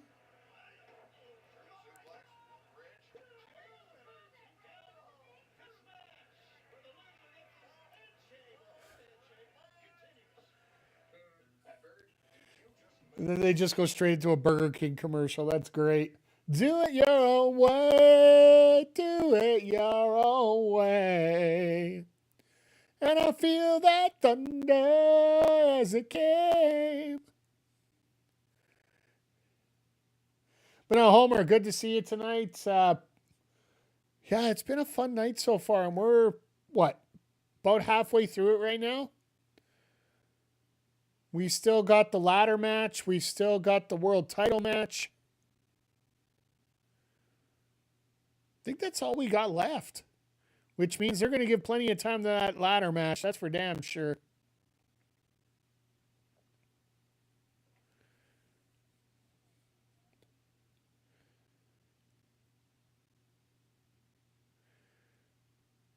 But yeah, personally, I love what's going on here tonight. It's been a fun show so far, and I'd say the only real shocking thing we got is the fact that Lena Cross looks like she's affiliating herself with Megan Bain and Penelope Ford, which that deserves that, because definitely worth having there.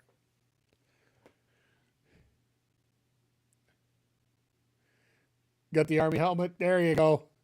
But yeah, all night tonight, like it has had a big night feel to this show. And I know, Styles, when you were, I saw some of the comments you made before we opened up the stream here over on the YouTube. And yeah, this does feel like a pay-per-view. But this is, once again, like, Grand Slam is essentially their equivalent. If we had to go with the WWE equivalent, this is their Saturday night's main event. Realistically, this is their Saturday night's main event. Now that they've gotten rid of Battle of the Belts, which didn't need to be around anymore, essentially the contract for Battle of the Belts was there because Collision wasn't existing when the original contract was made for it. But when you are guaranteed an extra hour of TV time,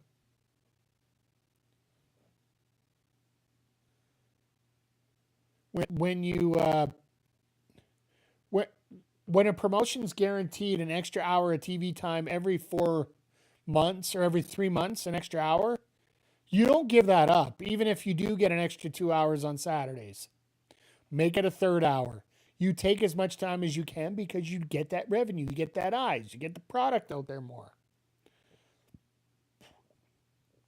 Frankly, as far as I'm concerned, those Battle of the Belt shows were not exactly the best booked in the world. Mainly because they were...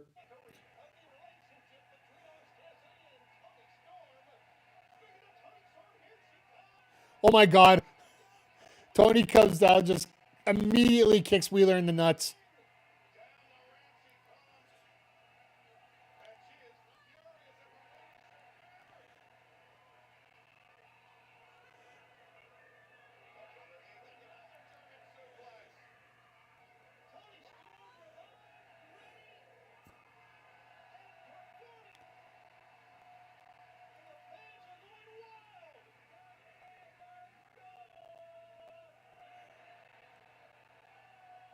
Oh my God. Orange. Really?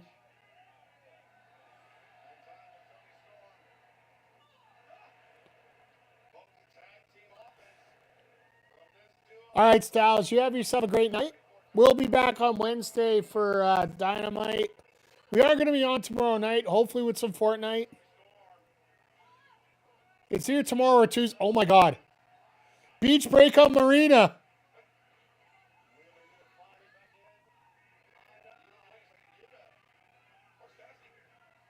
Yuta was going to let Marina get pinned. That's hilarious. Because he's looking at it, he's like, my hair's saved. I don't have to worry about my hair.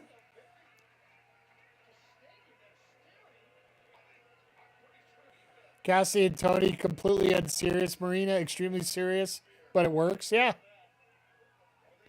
Well, it's like Roderick, right? With the, I'll see you Wednesday there, sir.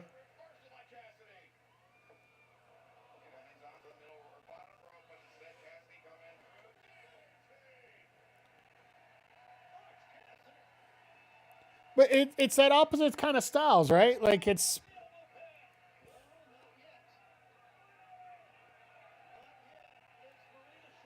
Do it, do it, do it, do it. Marina wouldn't stop.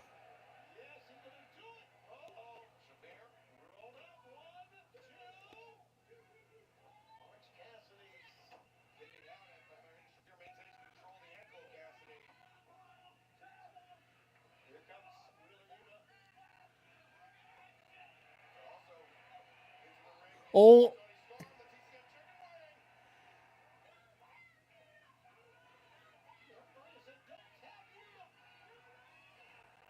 Who's going to tap? Are both guys going to tap at the same time?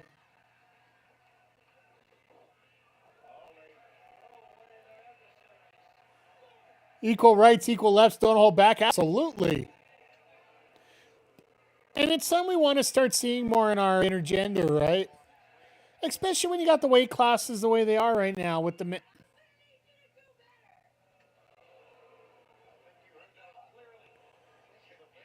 When you got the men that are about the same size as the women, and they're agreeing to go for it, why not?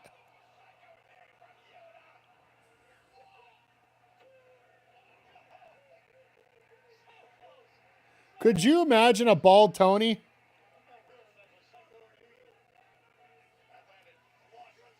She looked like Luther.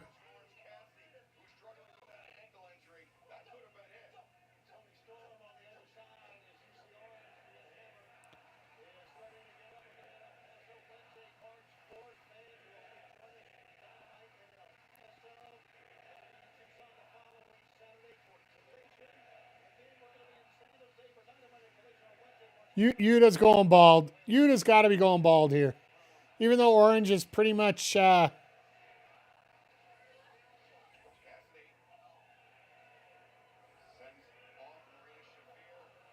Oh my God.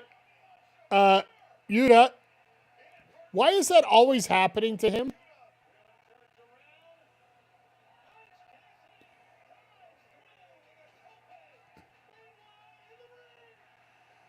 Tony's gonna pit Wheeler.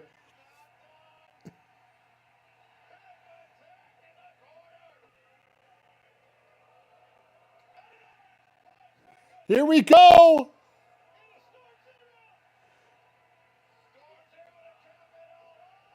Oh my God, Wheeler's bald. Wheeler's bald. Wheeler's bald. Wheeler's bald. Wheeler's bald. Wheeler's going bald. Where's the barber chair?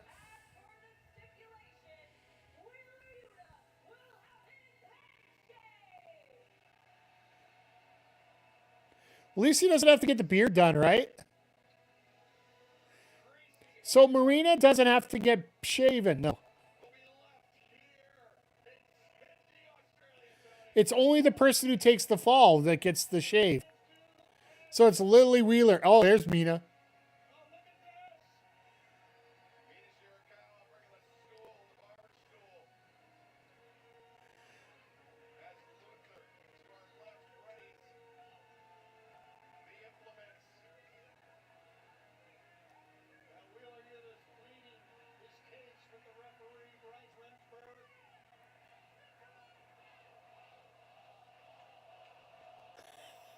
Oh, this is going to be great. At least now the bald chants are going to apply a little bit more now.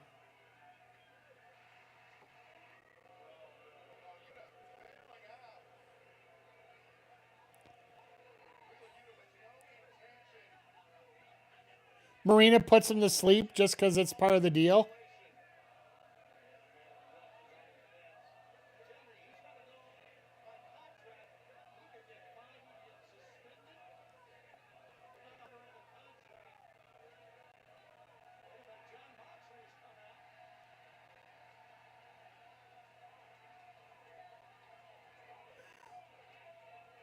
Wow.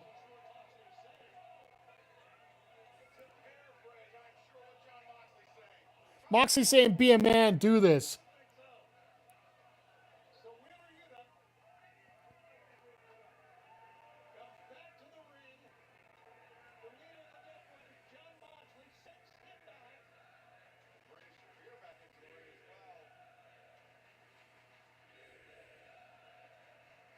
Oh, this is amazing.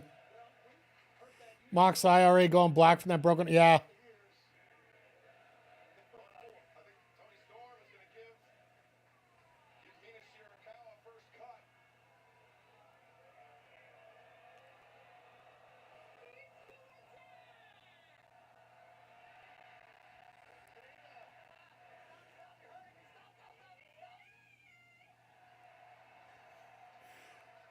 I always hated it when they got wrestlers to do it because they don't really know what they're doing. And yes, Luther does look like he's going to sell me a pizza pie.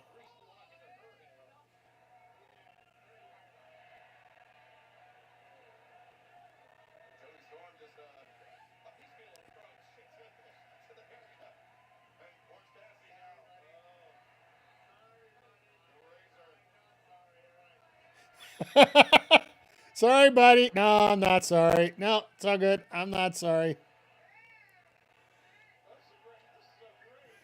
Orange actually looks like he knows what he's doing with that razor.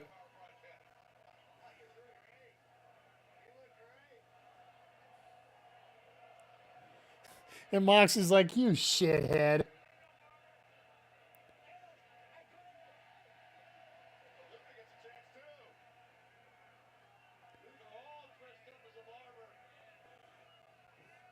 Luther looks like he knows how to do a haircut or five.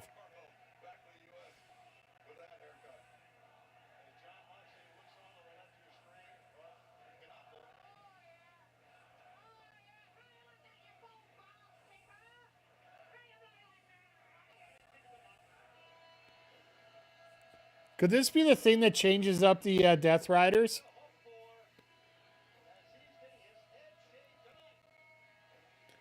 Mox is like, all right, yeah, you've been embarrassed enough. Let's go.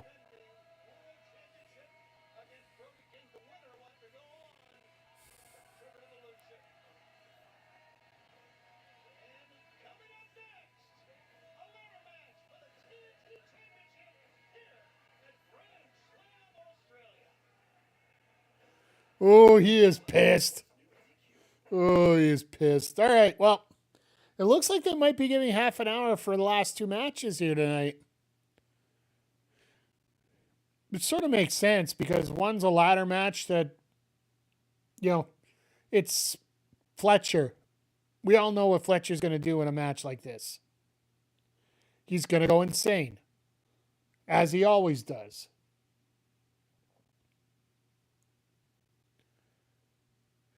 And then, Briscoe is just going to be Briscoe, which is always, crazy as he always is.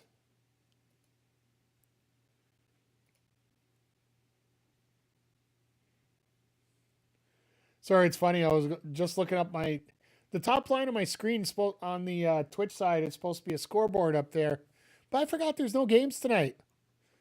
It's the NHL is off for the Olympics. The NBA's got the All-Star weekend. The NFL's done. Baseball hasn't started yet. We got a completely dry night tonight. It's pretty amazing if you ask me. Like literally the sports world, if they don't want to watch a rookie game, could be focused on AEW tonight. I'd love to see it personally, but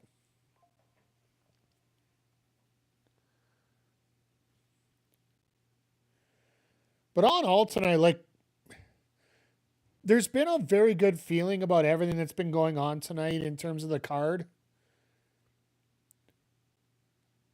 With everything with AEW tonight, it feels solid. No title changes. I'm actually happy to see that Harley finally gets a win in Australia. Because if people don't remember, last year she was in the she was in the TBS title match with Mercedes. The infamous beginning of the Monet puppet. So this year she gets a chance to work with Willow and actually form a decent tag here. Tony gets the win. Well, last year Tony won. I believe it's when she won the title off of Mariah May. And then they finished their rivalry at Revolution. And then Kyle Fletcher tonight gets an opportunity to work with Mark Briscoe in a ladder match, which, let's just face it, it's going to be absolutely fucking insane. So the Australian presence that's here, plus the fact they've added Lena Cross, and it looks like probably after the show we're going to get a Lena All Elite thing going on.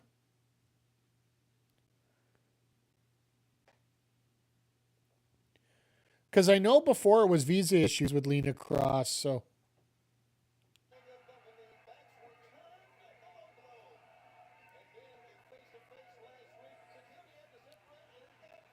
Oh, so they're showing the preview of Wednesday's match.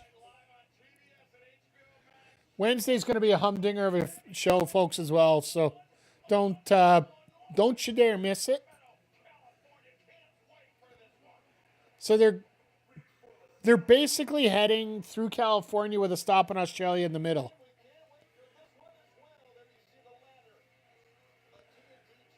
Because, they went from Ontario, California to Sacramento now.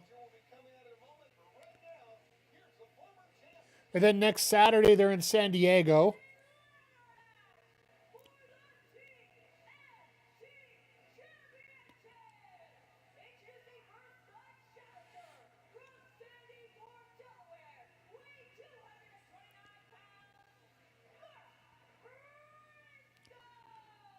The fans want to cheer Briscoe, but they also know Fletcher's coming out, so this is like a god coming up to show up things.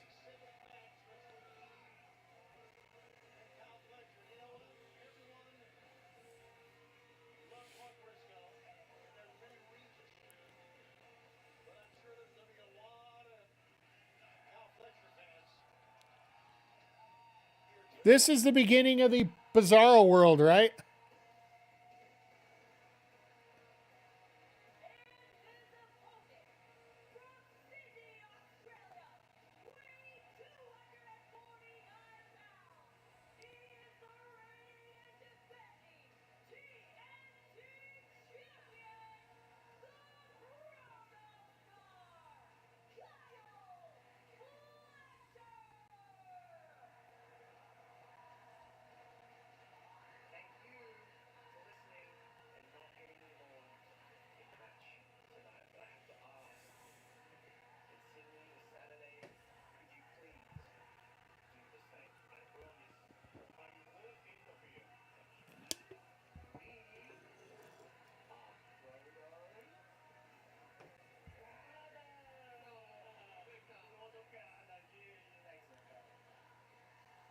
Is Kyle playing Okada?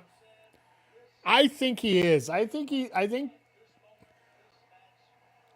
and Takeshita have talked things through here. And Fletcher, I think Fletcher's playing both sides right now.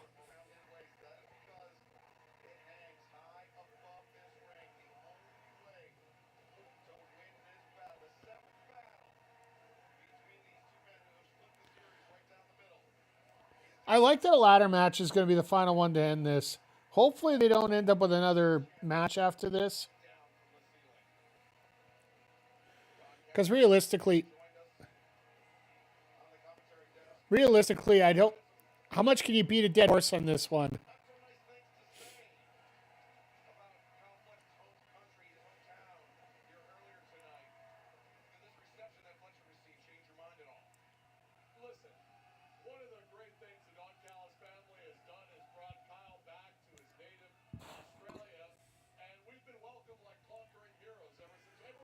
Oh my God.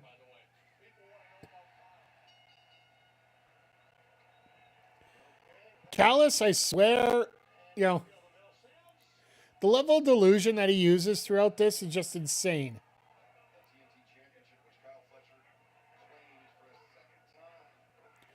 See, a small detail like this is something I really enjoy in a match like this.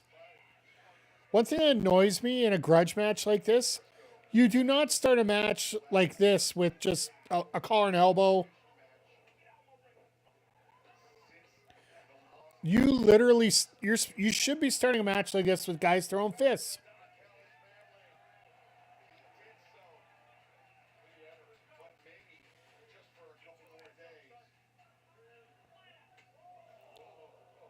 That hurt.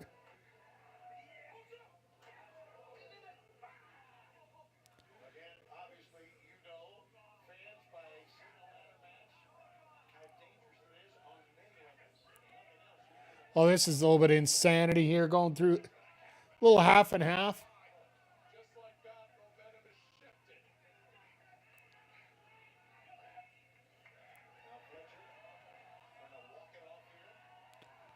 Fletcher gonna be the first one go. That is a small ladder.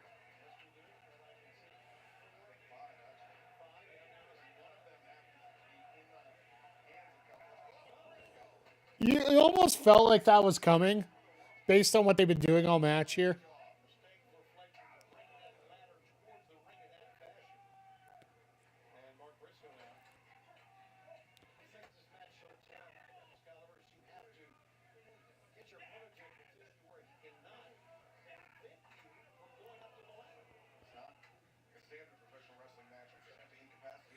I love how they say it's not your standard match. It almost has become a standard match lately.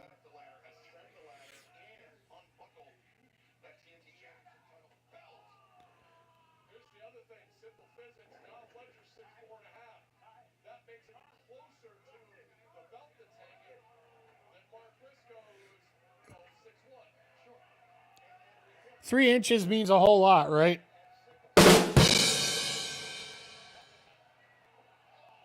Right into the ropes. You can't even control your fall when you hit the ropes like that. That is nasty.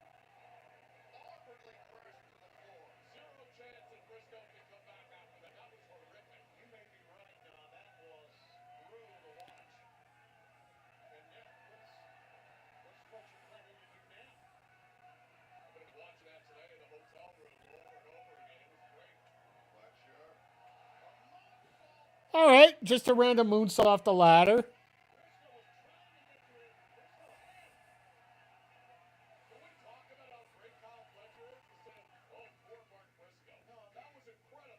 No, we're not going to talk about how great Kyle Fletcher is for 20 minutes. We could do that all the other times here.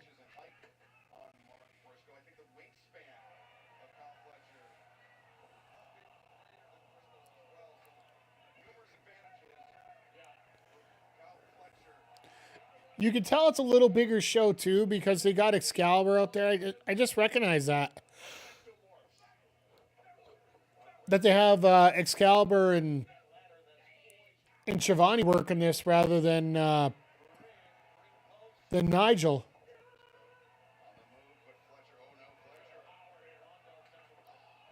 Oh, Jesus. All right, that's new.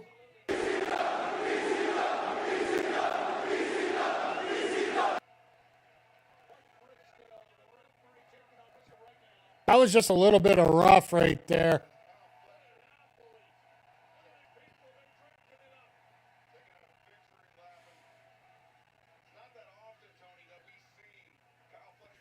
There's only been 2 times I've seen him get a reception like this. It's whenever he's in Australia or when they were doing Kyle versus Kyle with Kyle Fletcher and Kyle O'Reilly. It's funny that, oh God, here we go, blood already. That was the,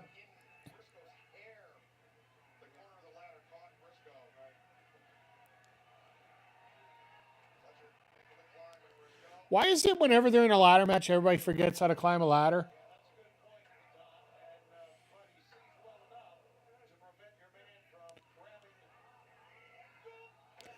Jesus!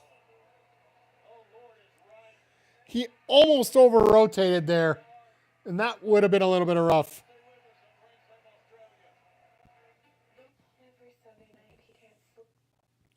So we head into commercial break here. These guys, they know how to take risks. They are very comfortable with each other as well, so that's always an extra bonus out of this, but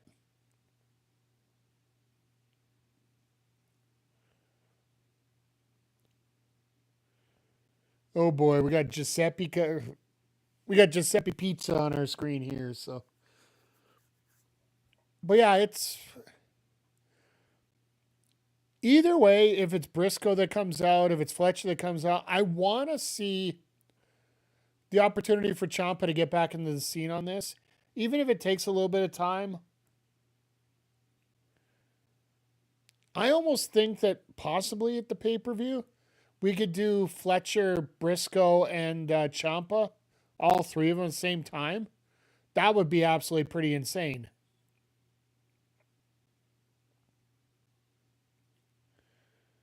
But giving Ciampa the title for the first couple weeks, that's honestly, it's not the worst move in the world. Having him lose it to Fletcher to come back down here, it almost felt like a no-brainer in some ways, but I know a lot of people don't like it that it happened, but all in all, if it's going to lead to a ladder match like this for the title, I'll take it. Whether it's Fletcher or Briscoe that comes out of this.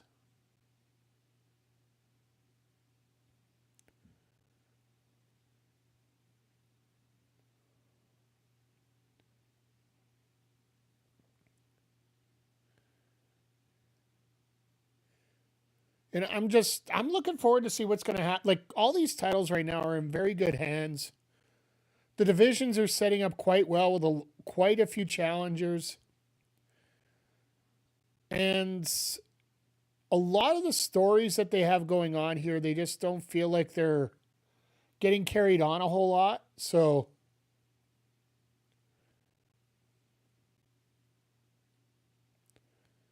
but as you're going through more of the like we talk about TK not being exactly the best booker in the world, and yes, everybody votes him as Booker of the Year, but here's more of the way that he's doing it, and this is actually pretty brilliant if you ask me. Being someone who hasn't been in the ring, somebody he's still learning on the go. Like, he is a fan just like us. But the thing he's doing is finding matches that he would really enjoy, putting a little bit of story just to try and piece them together, but don't make the story the focus of the match. Let the wrestlers show the story as they're going through. And while we were gone on commercial break, they decided to erect a set.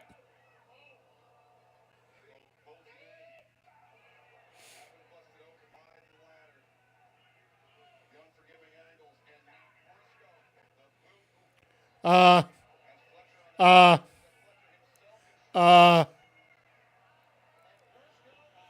just going to throw it out already.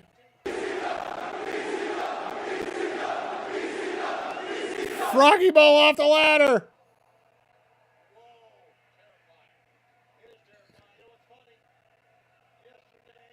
I'm really surprised Callis isn't getting up and racing around the ring. That was bad, yeah. That was rough. Just this crowd isn't exactly cheering for Briscoe to go up and get that title.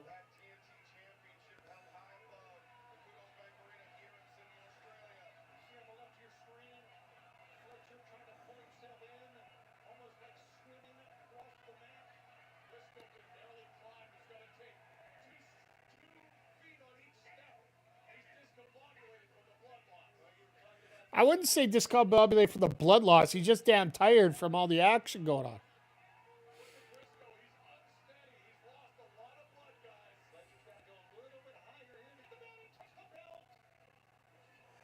Oh, shit. I know what's coming here. All right, well, that broke. We might as well just have this on loop here.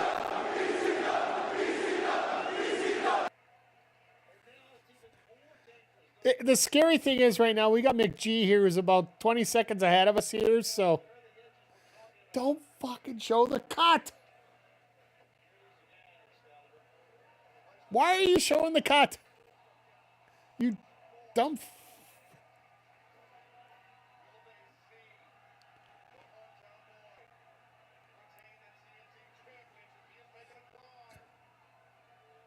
Oh no, we haven't broken every ladder yet.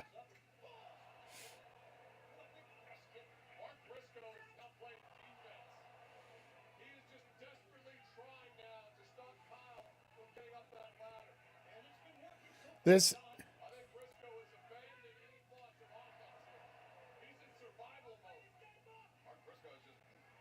It makes sense right now. Being on defense isn't exactly the worst thing in a ladder match either. Because being on defense also means that you can attack, put a little bit of offense in there.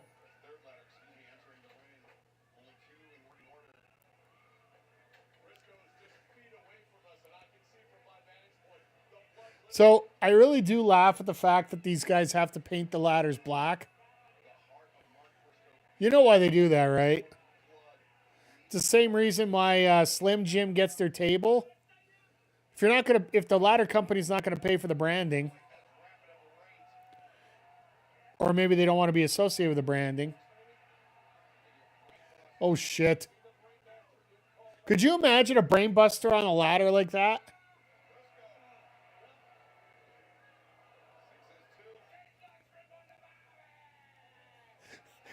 Tastes like shrimp on the Barbie. You freaking nutcase. I love Callis. That was culturally insensitive. I'm so looking forward to booing him out of the building here coming up in about a month and a half. Well, no, it'll be 2 months from now.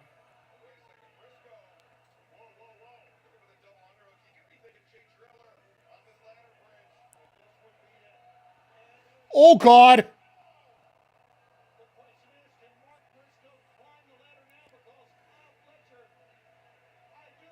That I respect a little bit more. You see the ladder, like you can see the strands in it. That ladder legit broke. But yeah, sorry, I forgot that.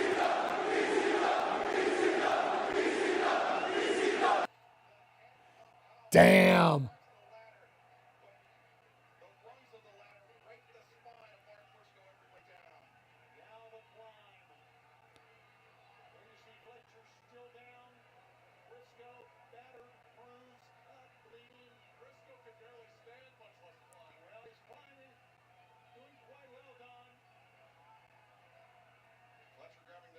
All right, now we got to get the double spot going.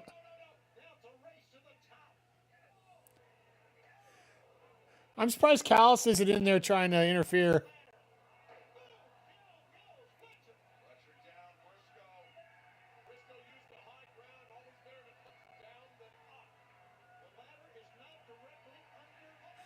Oh, wow. Fletcher just jumped up there. Oh, shit. Good luck to your neck, my friend. No, even worse. Brain Buster!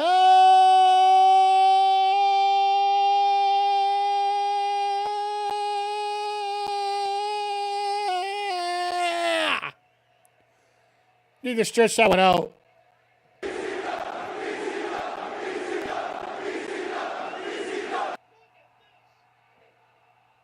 Seeing if Briscoe would have been smart, he would have hooked his foot over the inside the title and dragged it down with him. Are you not entertained? Are you not entertained? Exactly.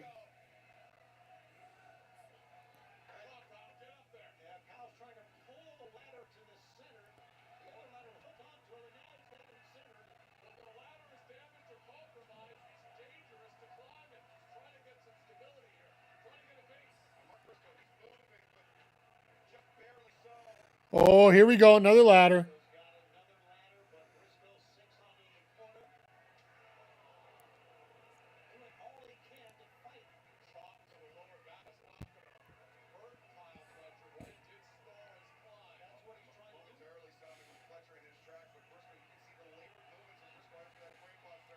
What does he got planned? Oh, bag. See, I'd be bag checking through the ladder personally. Because if he's trying to go up, one little poof right through the ladder, you know, that's going to take a man down permanently. Well, unless you got small balls. Oh, shit.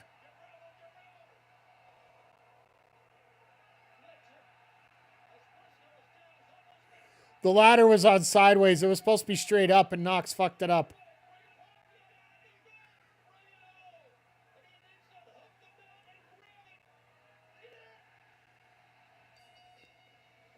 Knox screwed that up. Knox was supposed to have that ladder on the outside straight up, but I guarantee you Briscoe would have went flying through it. Still a great match.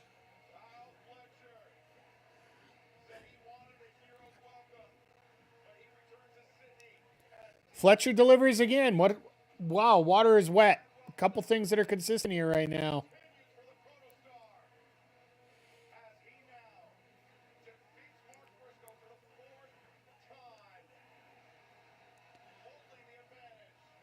That is the sight right there. You got to imagine how much this means to Kyle Fletcher right here. The fact that he gets to do this at home. The fact that he gets to do this in front of his family and friends.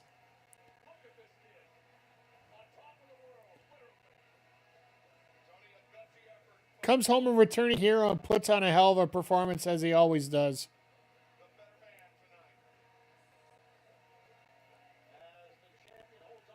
You can see he's almost crying right now.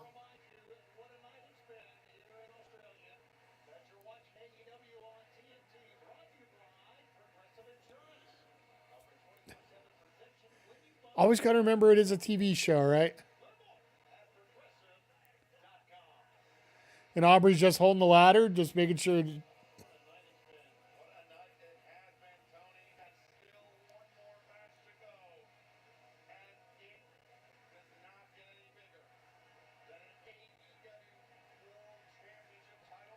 Fletcher just fired up, and I love every second of it. As we get our preview for the main event here tonight.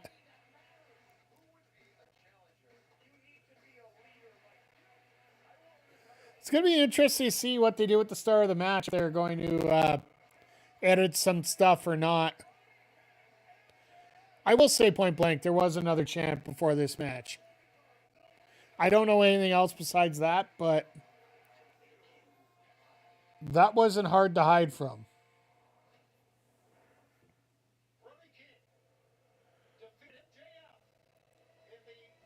Yay, NIMBYs, yeah.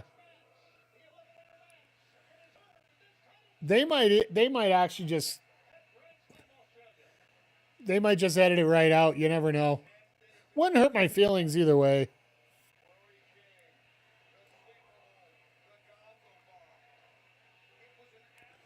Could you imagine the title match being as long as the Eliminator? Just the other way around?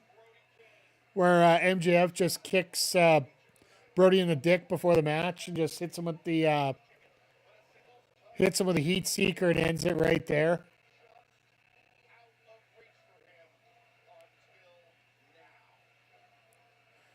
Doubt they will, and they shouldn't. Yeah, like, just don't pay attention to it. Just let it go.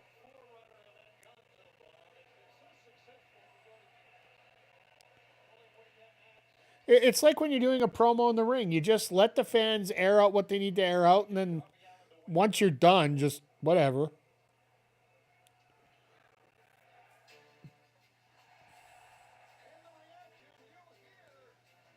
The more you make a focus of something, the more people egg it on. That's always been the way it's been. That's with everything. But yeah, as we're getting into our main event, since we're not getting a commercial break, just a heads up. Plan is either tomorrow or Tuesday to get on here for a little bit of R&R, either with Fortnite or MLB The Show, or we're going to try and hop on tomorrow. Monday I got a meeting, apparently. Got some content-related meetings coming up. And then we are going to commercial break. All right, so I don't have to rush. All right, so now I can do it at a better pace here. Those watching over on YouTube, twitch.tv/MikeTheRef. We are going to be continuing on with my GM after this. Depending how long week 12 gets, we might do 12 and 13. We might just do 12. We'll see how things go. Either way. And the plan is to get on. Hey, Styles, good to see you back. Following that, I'm either going to be on Twitch either Sunday or Tuesday. That's the plan right now. You know how these plans have been working. Be Fortnite, MLB The Show, something crazy. Then Wednesday, we're going to be here with AEW Dynamite, featuring Swerve Strickland versus Kenny Omega. Plus, after the show, we got Backbreaker Pro Wrestling. It is a big week as we're wrapping up the wild card tournament. We're going to find out how many people are going to be challenging along with MCG for the wild card title. Could be 2, could be 3, could be 4. We'll have to see as we go through. Plus, Kayla J's new enforcers and the man that's going to be facing Hoju in the quarterfinals will be announced as part of a tag match next week. So make sure you stick around, as well as we're going to get Willow Nightingale and Chris Statlander in our main event for the BPW. Thanks Zodiac for making me bundle that up. For the world title quarterfinal, winner goes on to a rival to take on the winner of the match next week between Snow Penguin and Walker Pipe Guy. So, and then we'll be on Thursday. We're starting a new game on Thursday. I'll give you guys some details later next week about that. Then we'll be back here next Saturday with AEW Collision from San Diego, California. But yeah, if you're watching on YouTube, make sure you hit the thumbs up. Make sure you hit the subscribe button. If you're on Twitch, make sure you're hitting the follow button. Tell all your friends. Tell all your enemies. Tell everybody else in the world. If you're on Twitch and you really like what you see, consider subscribing. Anything raised through subs, bits, and whatnot. Go all the way through subs, bits, and donations, because I still have the Dead DiBiase alert there that I haven't used in a while. So just reminding everybody. As we anything that comes in that goes back directly into the stream. So, and we got a big month of March coming up with a lot of new games coming out, including MLB The Show and WWE 2K26. So we'll have a lot of fun with those going forward. But regardless, no matter where you're watching, no matter what you're doing, thank you for being here. Always appreciate you. And we are going to go into a great title match here tonight. It's nice to see Brody get a shot. And Brody's getting a shot on a pretty big show, too.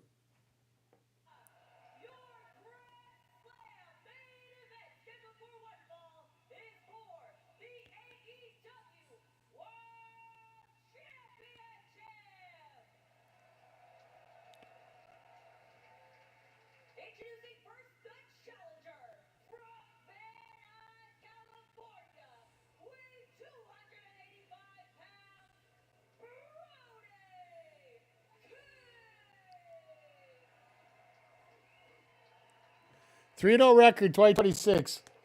Get you a title shot.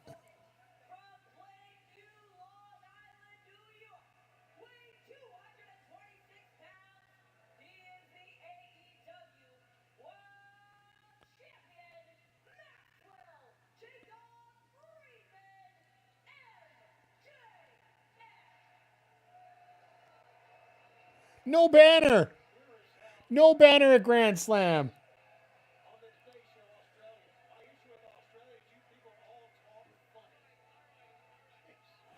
Oh, boy. I will give credit to the Good Morning Australia crew. I did see some of the interviews, and totally to their credit, it wasn't those, you know how you get most of these mainstream interviews, and a lot of them just turn around, they're like, oh, well, yeah, well, wrestling's fake, and all that lovely banter. No, they were legitimately playing it up as, a real competition and a real interview, talking about real things going on. And I do love I love MJF. Just he's been hitting a home run on interviews lately. Like, if you had a chance to check out the Chris Van Vliet podcast with MJF, he basically came out and said, if you won't watch AEW because you want to remain loyal to WWE, A, you're weird, and B, come try it out. Well, the chance we're in allowed in Australia, which should make sense. It's a different country. Well, exactly.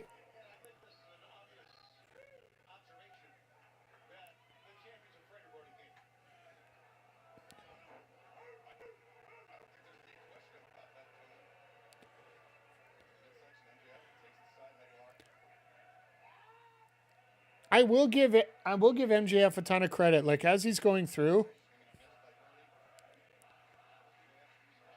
he knows that old school Southern style wrestling, and he's been able to adapt it perfectly to 2025's culture, 2026's culture. And that's one of the big things, right? Like, I love the fact that I keep fading in and out like that. I've been noticing it for about 2 hours now, and it's been driving me nuts. Forgive me, chat, for 1 second. Ooh.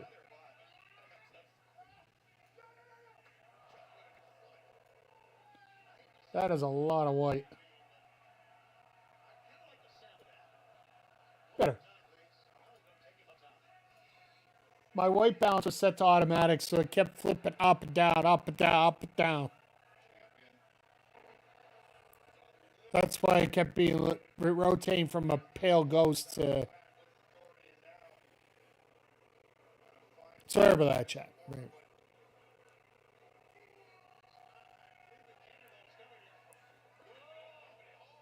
Well, there's your first mistake of the night.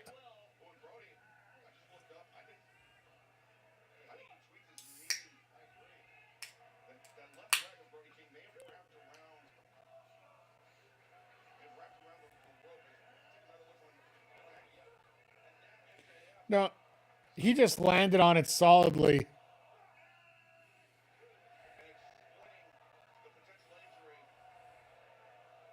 But they do have to do something to make it, like, to create a buzz for the fight, right? So...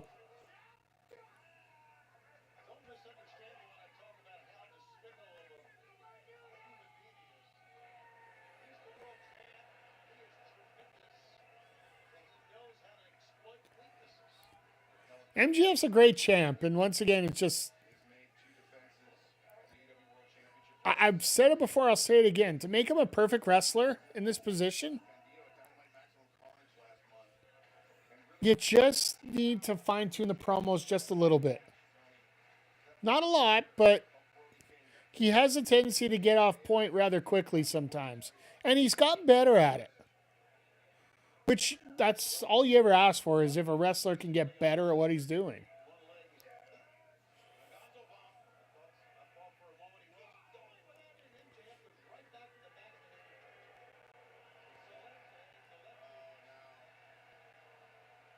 He's going to go for the kangaroo kick. Oh, God, here we go.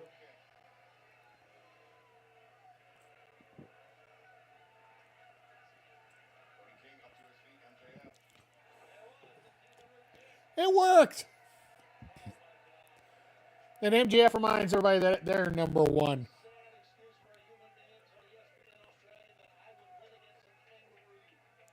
Kangaroo kick. Who would win a fight between a kangaroo and MJF, chat? Who would win a fight between the two of them?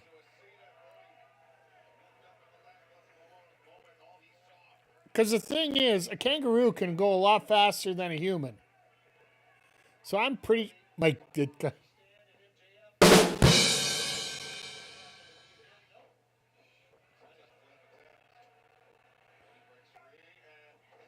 All right, that sucks.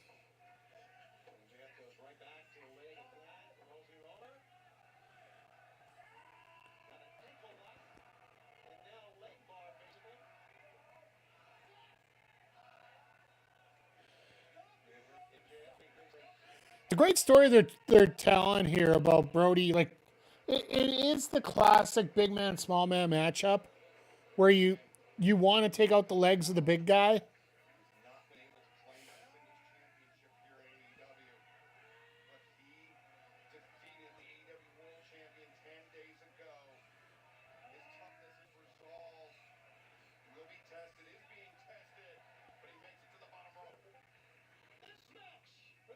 It's like, why would you let go that quickly, MJF?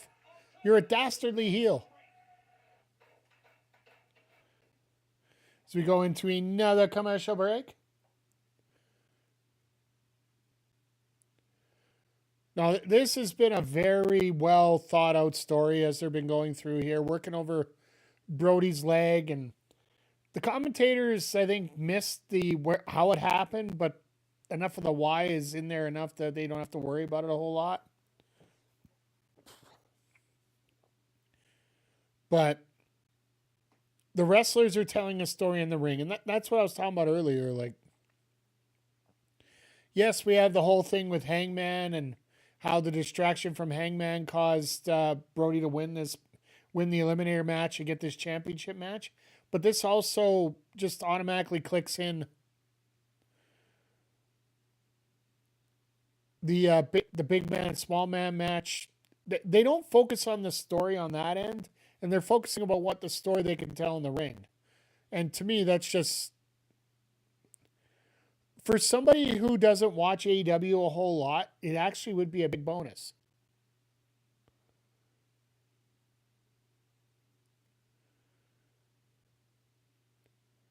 For me, that's pretty cool. The fact that they can tell a story like this without actually being overly insane with it, with telling a whole bunch of other... Trying to get a whole bunch of extra fluff in here right now. And even when they do callbacks to other things going on, like the kangaroo kick coming in, reminds you of the Adam Cole baby. And everything else that's been, the history that MJF has had, both good and bad. It just allows fans, like, if you're a new fan and you don't know what that means, you're like, hey, what does that mean? Then you can go back in and, check out the archives and see what the history of the kangaroo kick for MJF was. If you're a fan who's been around, you're like, oh, yeah, I know where he's going with that, and I know why he's doing that. So,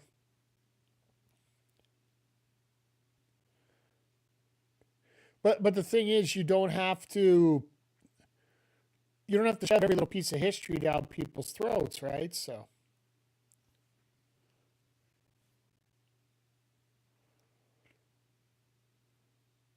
but I will say, tonight, the commercials just feel a little bit longer than they're used to, right? For me, it felt like they were only 90 seconds at a time. Tonight, it feels like they're a little bit longer. Maybe they missed a commercial break during the Takeshita Mox match where, unfortunately, they have to make it up over the rest of the day. I was going to say, how long do you really have to do that? But... here we go. We're back now.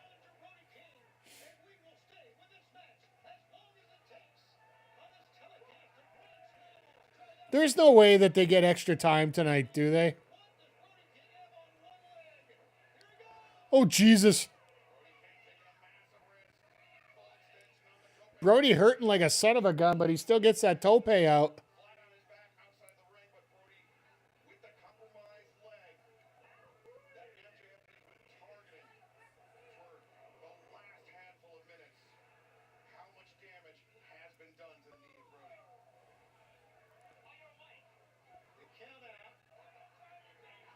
The count out's not going to help Brody at all here, so.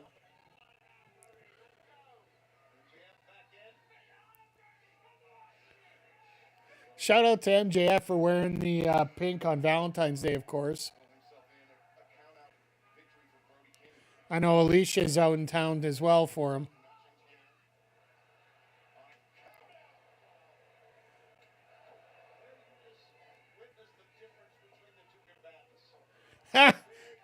Shivati's like, yeah, no. Now you're noticing the difference between the two guys.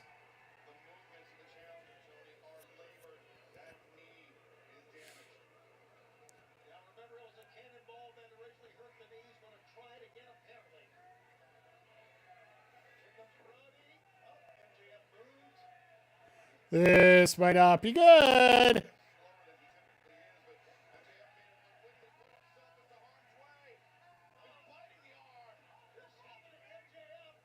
Well, at least he's smart enough to break out of it.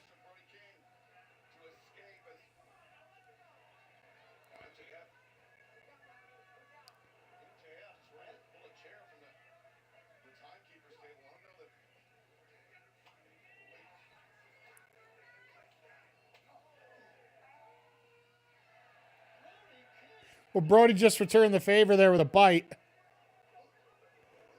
Well, AEW's paying for a metal chair here coming up, guaranteed.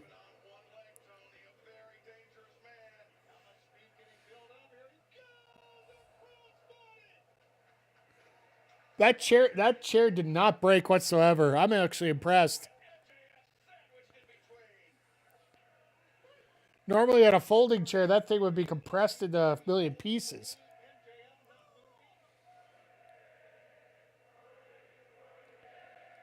Brody King. Brody King.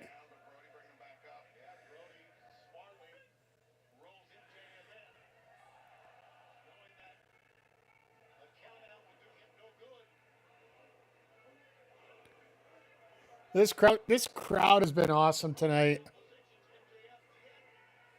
They pop when they need to. They fire up when they have to. Hits the third one.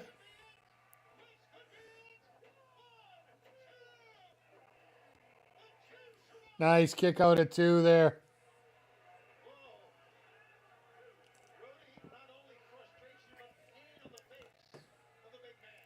Brody's going to have to hit the Gonzo bomb. If he doesn't hit it, we ain't going to have that. We're not going to be able to do much with it.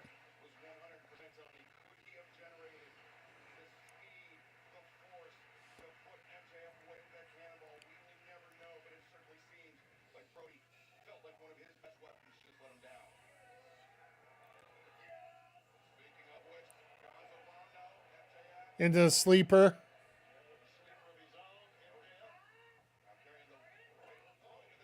Oh, that was good right there. Because you almost wonder why he wouldn't just do backpack into the corner real quick. But with the knee being worked on, it's a fall through the story, right?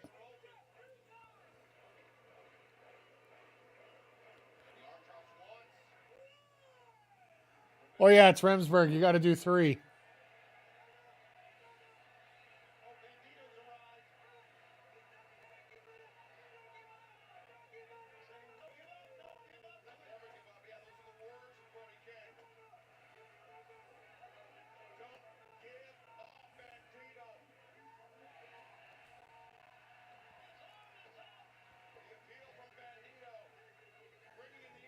Now Bandito's going to be the reason he loses.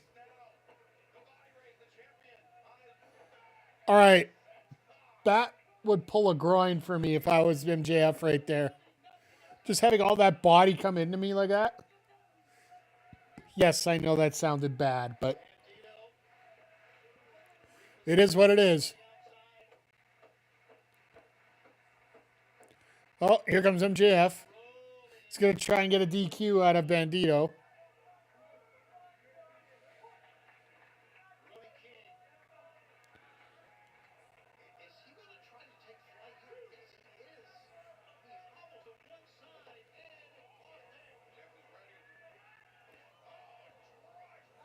DDT into the apron. Sort of a...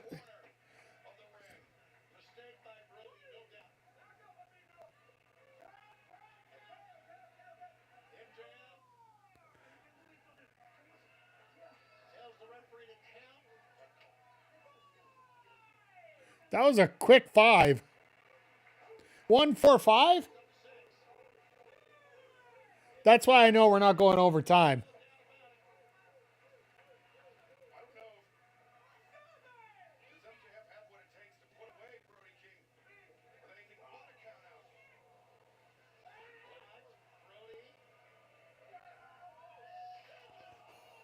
All right, well, MJF's dead.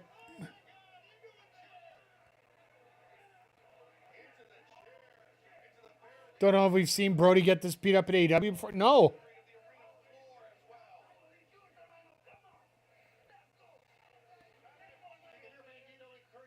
But it's all that one mistake, right? It all started with that.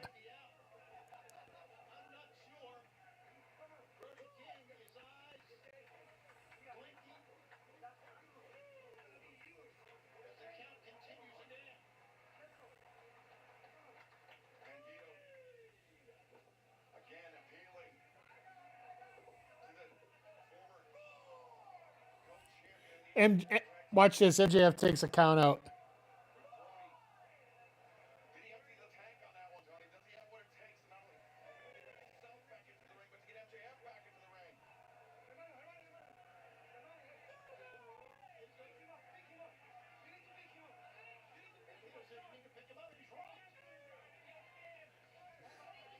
Bandito being ultra smart here.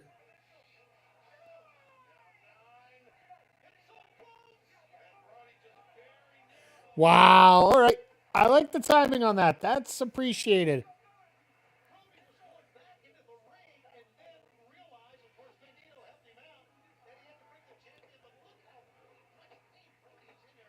Like, Brody's going to have to DeGonzo bomb to win it. I don't think he's going to be able to. And that's going to be the story to finish this match off.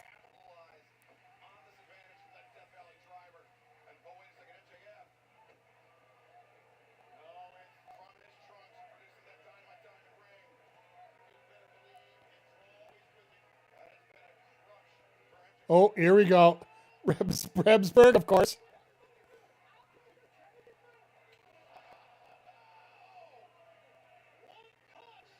Might have to be careful here.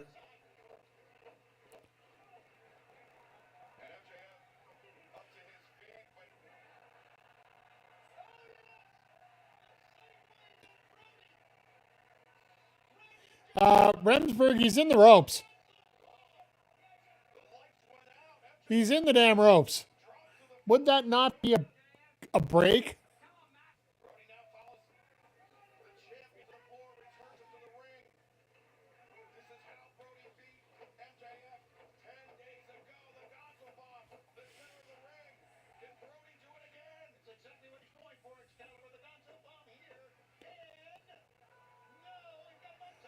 He hit it.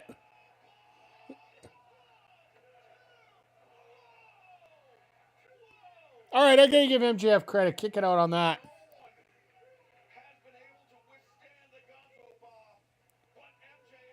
It's a title match. You got to hit 2 minimum, right?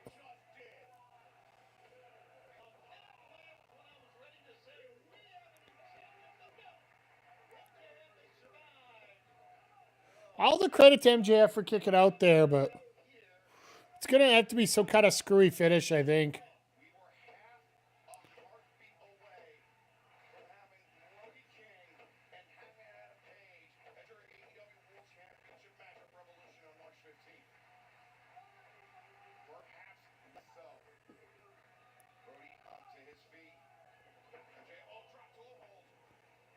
Oh, setting up for the heat seeker.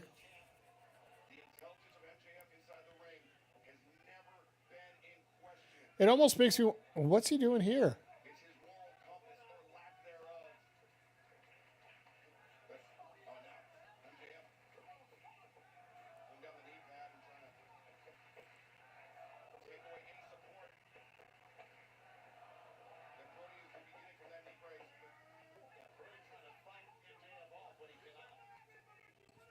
Taking off the.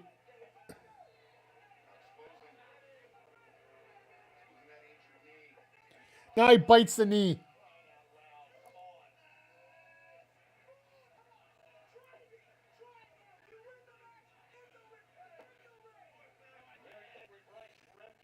Rosberg tried to. MJF don't care if he loses a match, as long as he doesn't lose the title.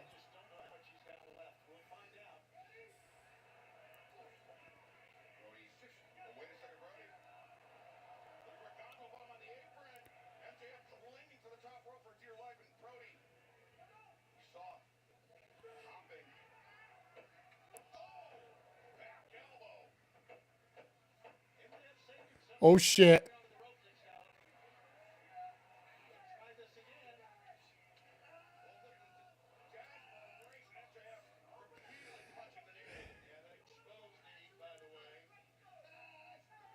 Oh, by the beard.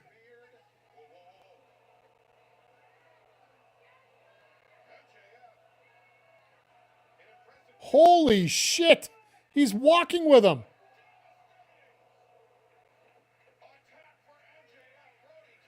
Holy crap. You give him a credit there. MJF deserved it for that. Basically deadlifted Brody there.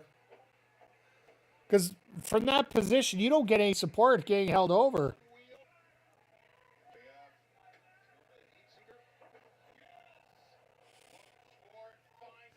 All right, that's got.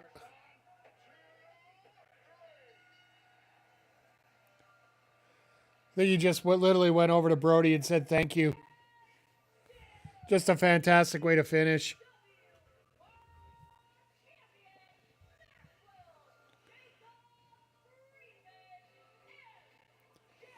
But yeah, like you said, Zodiac, this is like the most amount of. Like the biggest amount of pressure that they've put on Brody King pretty much in his AEW career. Like even when Darby won his matches with Brody, it was always like it took a lot. It didn't take as much as this. Like it was always some kind of trick victory more often than not.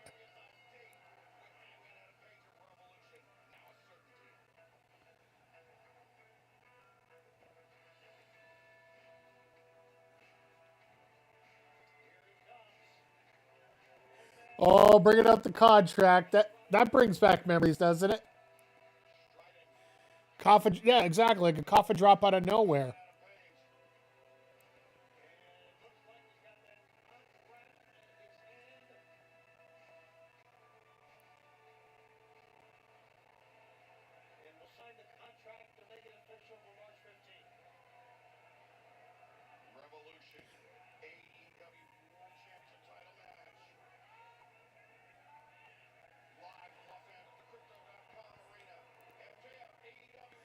MJF fears Robbie Eagles.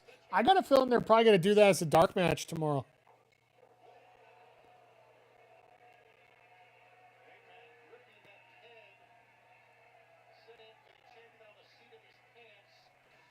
Got to admit, Hangman came out. MJF's already been through like a half-hour war.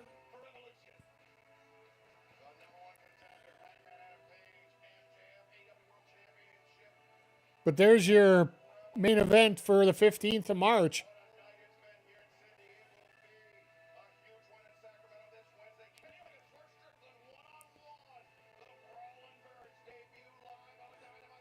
The Braun Birds are debuting on Saturday or on Sunday. We just had the face-to-face. We don't need another one. We already know what they're doing. Ugh. I gotta say, like, tonight, really fun night of wrestling overall. Like, the one, like I said earlier, the one big surprise we got tonight was Lena Cross joining up with Mega Bad, which creates an interesting dynamic. That the fact that Penelope might be blue. Fletcher stole the show again. It was an absolutely fantastic match. Him and Briscoe. MJF and Brody, that was a fun main event. The head shave match was where it needed to be. It had that certain level of comedy with a little seriousness. Showed a little bit of character in Moxley, too, on making Wheeler. Basically, Mox was the one that forced Wheeler to shave his head more than anybody else, which is another wrinkle that they might be working on here going forward here, because we talked about Mox possibly being kicked out of the group or reformatting of the group. This might be the point that sends Wheeler over the edge. It really could be, right? So, but yeah, it's gonna be fun to see what we're gonna get on Wednesday here. I would assume we're gonna get a little bit of Bucks FTR either Wednesday or Saturday. We already know we're getting Omega Strickland, which is going to be a lot of fun. And yeah, basically, I think he was just trying to see who survived tonight, and then we can start putting some matches together for Wednesday here. So it'll be fun. Check out the socials about the matches coming up. It's gonna be a great card coming up. But with that being said, I think we're gonna wrap up the Sidecast portion of the show here. We got some 2K to get into right away here. So for those watching over on YouTube, twitch.tv/MikeTheRef, join us over there. Make sure you hit the thumbs up to subscribe right now before you go. We're going to be shutting down the YouTube side because we do record for Backbreaker Gaming. So, yeah. Once again, everybody over on the YouTube side, thank you for being here. Appreciate you. And, yeah, we'll be back Wednesday for AEW Dynamite. I hope you guys are enjoying the new short format. I think that's where we're going to stick around here. Might make some slight adjustments to it, but other than that, I think this is the format we're going to work with here going forward. So, but as always, folks, thank you for joining us here over on Backbreaker Video, and we will see y'all